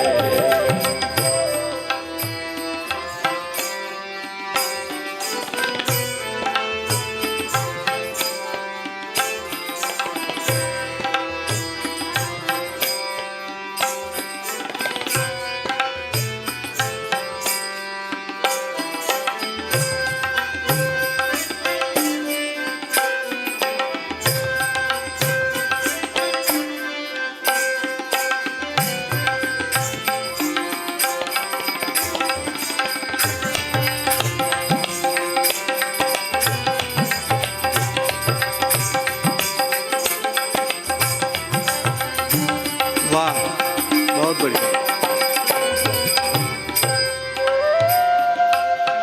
आपा पर अंतर नहीं, निर्मल निज सारा।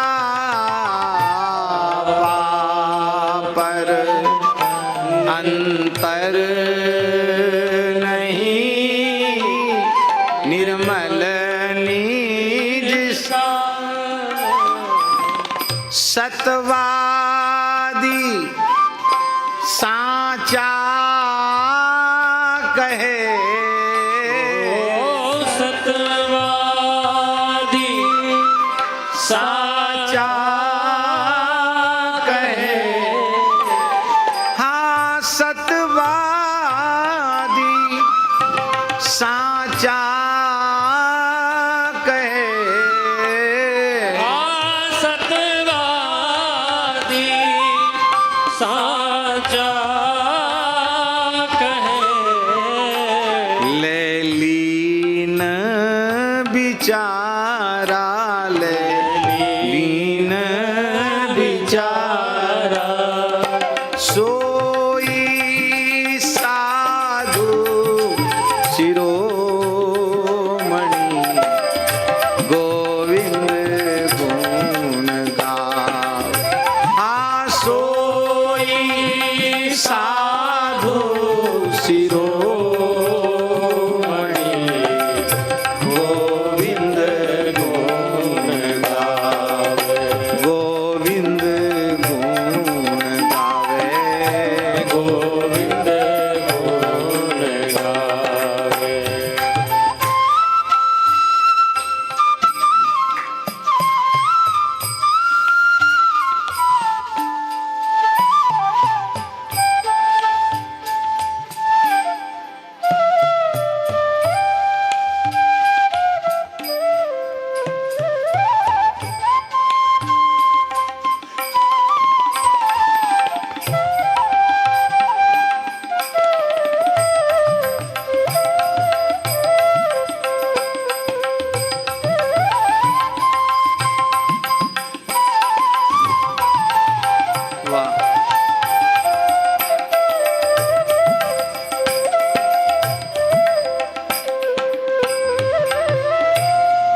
केवल और केवल भगवान की शरणागति जीव को अभयदान देने वाली है, और कोई साधन नहीं।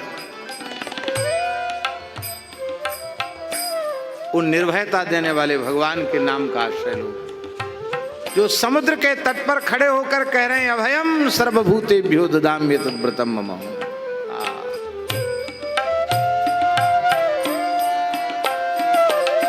निर्भय भज न्यारा रहे, निर्भय भज न्यारा रहे। एक तो निर्भय होके भजो, एक निर्भय को भजो, एक भज के निर्भय हो जाओ। निर्भय भज न्यारा रहे, निर्भय भज न्यारा रहे। काहू लिपत ना होई, काहू लिपत ना होई, पद्म पत्र मिवाम्भसा। निर्भय भज न्यारा रहे, निर्भय भज न्यारा रहे। काहू लिपत न होई, काहू लिपत ना होई, दादू सब संसार में, दादू सब संसार में,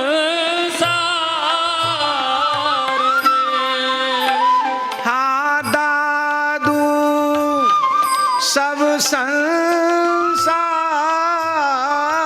में, हाँ दादू सब संसार में।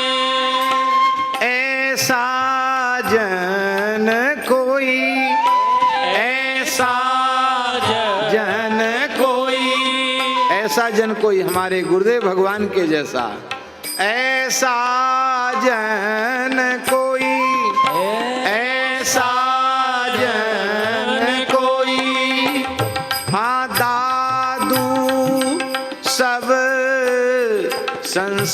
संसार में, ऐसा जन कोई, हाँ दादू सब संसार में, ऐसा जन कोई। हाँ सोई साधु सिरो मणि गोविंद गुण गावे। सोई साधु शिरोमणि गोविंद गुण गावे। हाँ गोविंद गुण गावे, हाँ गोविंद गुण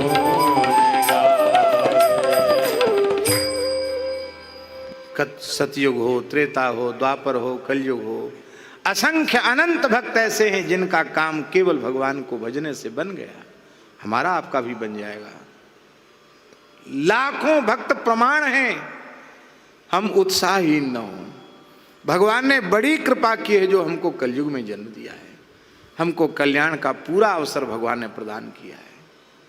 अब की बार अवसर चूक गए तो चूक गए, चूकना नहीं। क्या करें फिर? अंतिम बात क्या करना है? यदि इसी शरीर से इसी जन्म में परम कल्याण करना है तो क्या करें?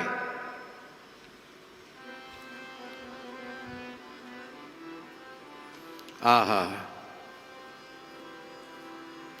राम नाम के जपे पे जाए जिए की जरन, राम नाम के जपे पे जाए जिय की जरनी। क्या करना है, ध्यान से सुनो, जगा दो उसको, सो रहा है।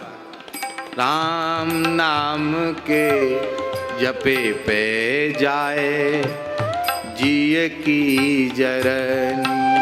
राम नाम के जपे पे जाए जिय की जरनी। क्या करना है,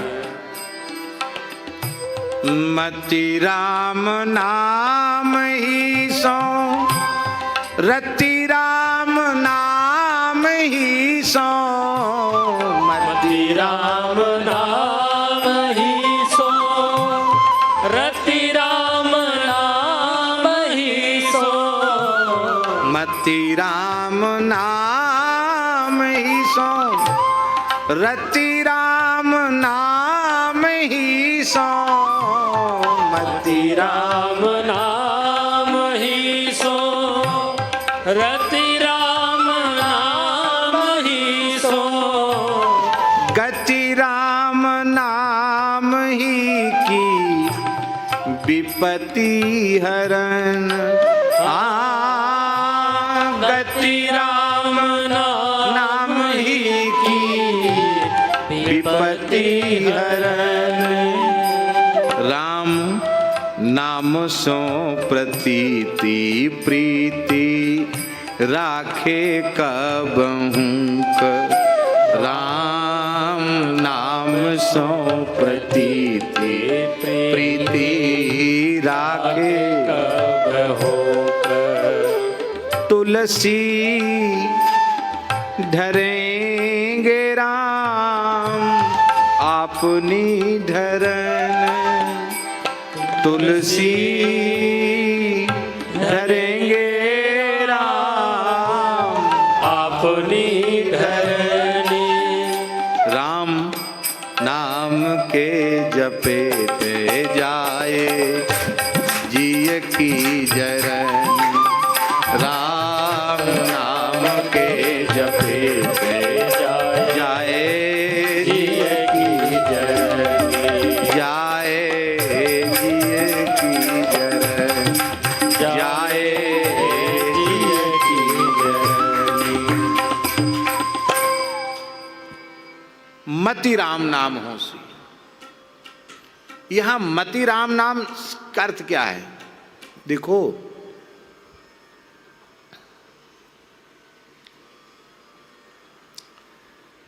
वेदादि शास्त्रों में, इतिहास पुराण में, स्मृतियों में, धर्म ग्रंथों में, नारद पांचरात्र, वैखानस आदि आगम ग्रंथों में, संतों की वाणियों में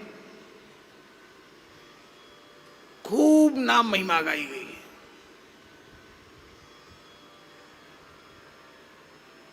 और हम पढ़ते भी हैं, कहते भी हैं, सुनते भी हैं, पर उसे हमारी बुद्धि स्वीकार नहीं करती।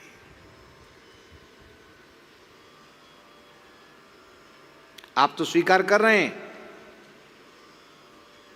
पर आप पढ़े लिखो लोगों के बीच में कहिए तो वो आपकी बात को महत्व नहीं देंगे। वो कहेंगे सीधे सीधे गीता का उपदेश करो, उपनिषद बताओ, गीता बताओ, तत्व ज्ञान की ये क्या राम राम राम, ये क्या क्या होता राम राम राम करने से। वे कहते हैं कि ये प्राइमरी साधन है, कुछ नहीं जानते, पढ़े लिखे नहीं हैं। महाराज जी, गीता के वाक्यों की लोग मनमानी व्याख्या करते, ददामि बुद्धि योगम तम ये न माम उपयांति थे। वो बुद्धियोग का अर्थ यही समझते हैं केवल दिमाग की दाएं, दिमागी उठापटक, ये नहीं है। ये ददामि बुद्धि योगम तम, ये अर्थ है राम नाम ही सुमति, ये है बुद्धि योग। निरंतर भगवान की बुद्धि में स्मृति बनी रहना। भैया हम क्या करते हैं, बहुत ध्यान से सुने, जीव को भजन में लगाते हैं, मन को नहीं लगाते। मन अलग रहे तो जीव काली भजन करती है, और बुद्धि तो स्वीकार करती नहीं।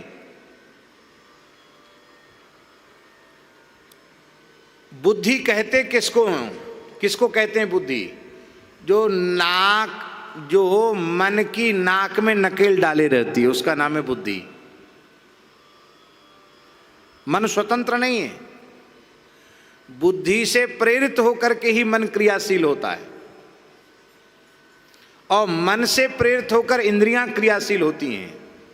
हम जब बुद्धि में राम नाम की महिमा को बिठा लेंगे तो हमारा मन राम नाम में रम जाएगा, और मन बुद्धि जब राम नाम में रम जाएंगे तो हमारे रोम रोम से राम नाम प्रकट होने लग जाएगा। केवल जिह्वा से नहीं, रोम रोम से, रोम रोम हर ठौर से भाई, ररंकार धुनि होए सदाई, राम सिया सबके पितुमाई, हरदम सन्मुख परें दिखाई। फिर होगा जड़ चेतन जग जीव जत सकल राममय जान, बंदों तिनके पद कमल सदा जोर जुगपान। फिर अर्थ लगेगा सी राममय सब जग जानी, करहूं प्रणाम जोर जुगपानी। इसलिए गोस्वामी जी कहते कल्याण चाहते हो अपना इसी जन्म में, तो सरल अंतःकरण से, बुद्धि से ये बात स्वीकार कर लो कि वेदादि शास्त्रों में जितनी महिमा कही गई है, संतों ने जितनी महिमा गाई है, उससे भी अनंत अनंत अनंत गुणित भगवान के नाम की महिमा है। इस बात को अपनी बुद्धि में बिठा लो, पक्का कर लो कि कुछ भी कर लें, अंतिम में कल्याण भगवान नाम से ही होना है। ये पक्का कर लो बुद्धि में। बुद्धि में निश्चय हो जाएगा तो बुद्धि मन को प्रेरित करेगी, और मन जब पक्का होकर के प्रेरित करेगा तो फिर आहरनिश भजन स्वाभाविक बनने लग जाएगा। सोते सोते भी भगवान की स्मृति बनी रहे। आप करके तो देखो, बहुत सरल साधन है। और क्या करें? मति राम नाम ही सो। जब मति राम नाम ही सो हो जाएगी तो रति राम नाम ही सो। फिर राम नाम में रति हो जाएगी। रति का लक्षण क्या है? रति माने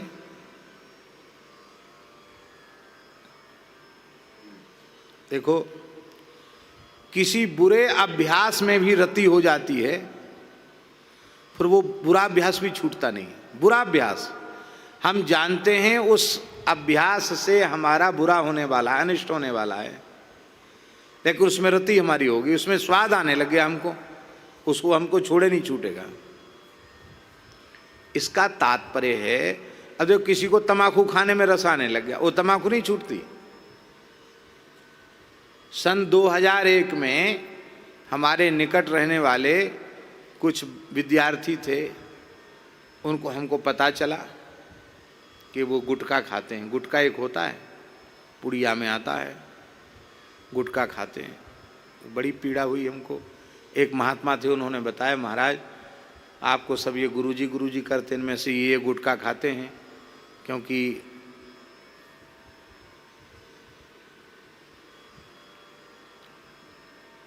वो महात्मा भी सब सर्वगुण संपन्न थे, वो जानते थे। व्यसन वाले लोग जल्दी समझ लेते हैं व्यसन वालों को। उन्होंने कहा महाराज सब आप तो ऐसा ऐसा बात बोलते हैं, सब सिखाते हैं। हमने सबको बुलाया, एक प्रवचन दिया उनको, सामने बुला के बिठाया। प्रयाग कुंभ था, 2001 की बात है। हमने कि चलो अभी गंगा जी चलो, नहीं सबको भगाते हैं, चलो सबको गंगा जी ले गए। खड़े हो गंगा जी में संकल्प लो, आज के बाद ये गुटखा फुटका कुछ नहीं खाएंगे। संकल्प ले लिया, विद्यार्थी थे बेचारे, संकल्प ले लिया। संकल्प के तीसरे दिन पता चला कि संकल्प लेने के बाद भी अमुक ने खा लिया, अमुक ने खा लिया। कम तो हो गया उनका, अमुक ने खा लिया, अमुक ने खा लिया, चोरी छिपे खा लिया। मुझे बहुत पीड़ा हुई, रोना आ गया। अरे राम राम। ब्राह्मण। फिर कुंभ का अवसर, तीर्थराज प्रयाग, त्रिवेणी संगम के जल में खड़े होकर प्रतिज्ञा की, पालन नहीं कर पाया। तब से निश्चय कर लिया कि गंगा जमुना में खड़े होकर किसी को प्रतिज्ञा नहीं करानी। प्रार्थना की प्रभु से, प्रभु इनके अपराध को आप क्षमा करना। हे तीर्थराज प्रयाग, हे त्रिवेणी मैया, मेरी प्रार्थना इनका व्यसन छूट जाए। ठाकुर जी ने ऐसी कृपा की, उनमें से जितने सबका छूट गया, और उसमें से एक को छोड़ के सब बाबा जी बन गए। सब विद्यार्थी थे, तो एक को छोड़ के सब बाबा जी बन गए, सब गुटखा खाने वाले थे।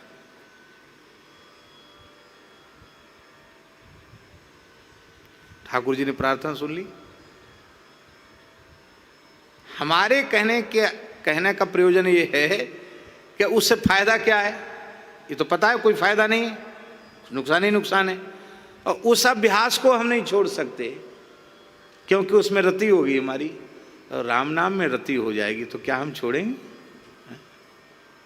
मीरा जी कहती अब तो हरि नाम लो लागी, मीरा जी कह रही हैं। और रैदास जी क्या करें, अब कैसे छूटे दाम रट लागी, प्रभु जी दुब चंदन हम पानी। सब पद प्रसिद्ध हैं, संकेत मात्र कर रहे हैं। तो हमारी बुद्धि राम नाम में लगे तभी हमारी रति राम नाम से होगी, और गति राम नाम ही की विपत्ति हरण। हम ये समझ लें कि हमारी अंतिम गति राम नाम ही है। चाहे जितना घूमो फिरो चक्कर लगाओ, अंत में राम नाम में ही जाना पड़ेगा। राम नाम ही सो अंत सब ही को काम रे। कहते ऐसा आप स्वीकार कर लोगे तो विपत्ति हरण, विपत्ति हर जाएगी। विपत्ति क्या है? देखो जीवन में अनेक संकट आते हैं, वो संकट नहीं है, वो विपत्तियां नहीं है। विपदो नैव विपद संपदो नैव संपदा, विपद विस्मरणम विष्णो संपन्न नारायण स्मृति। सबसे भारी विपद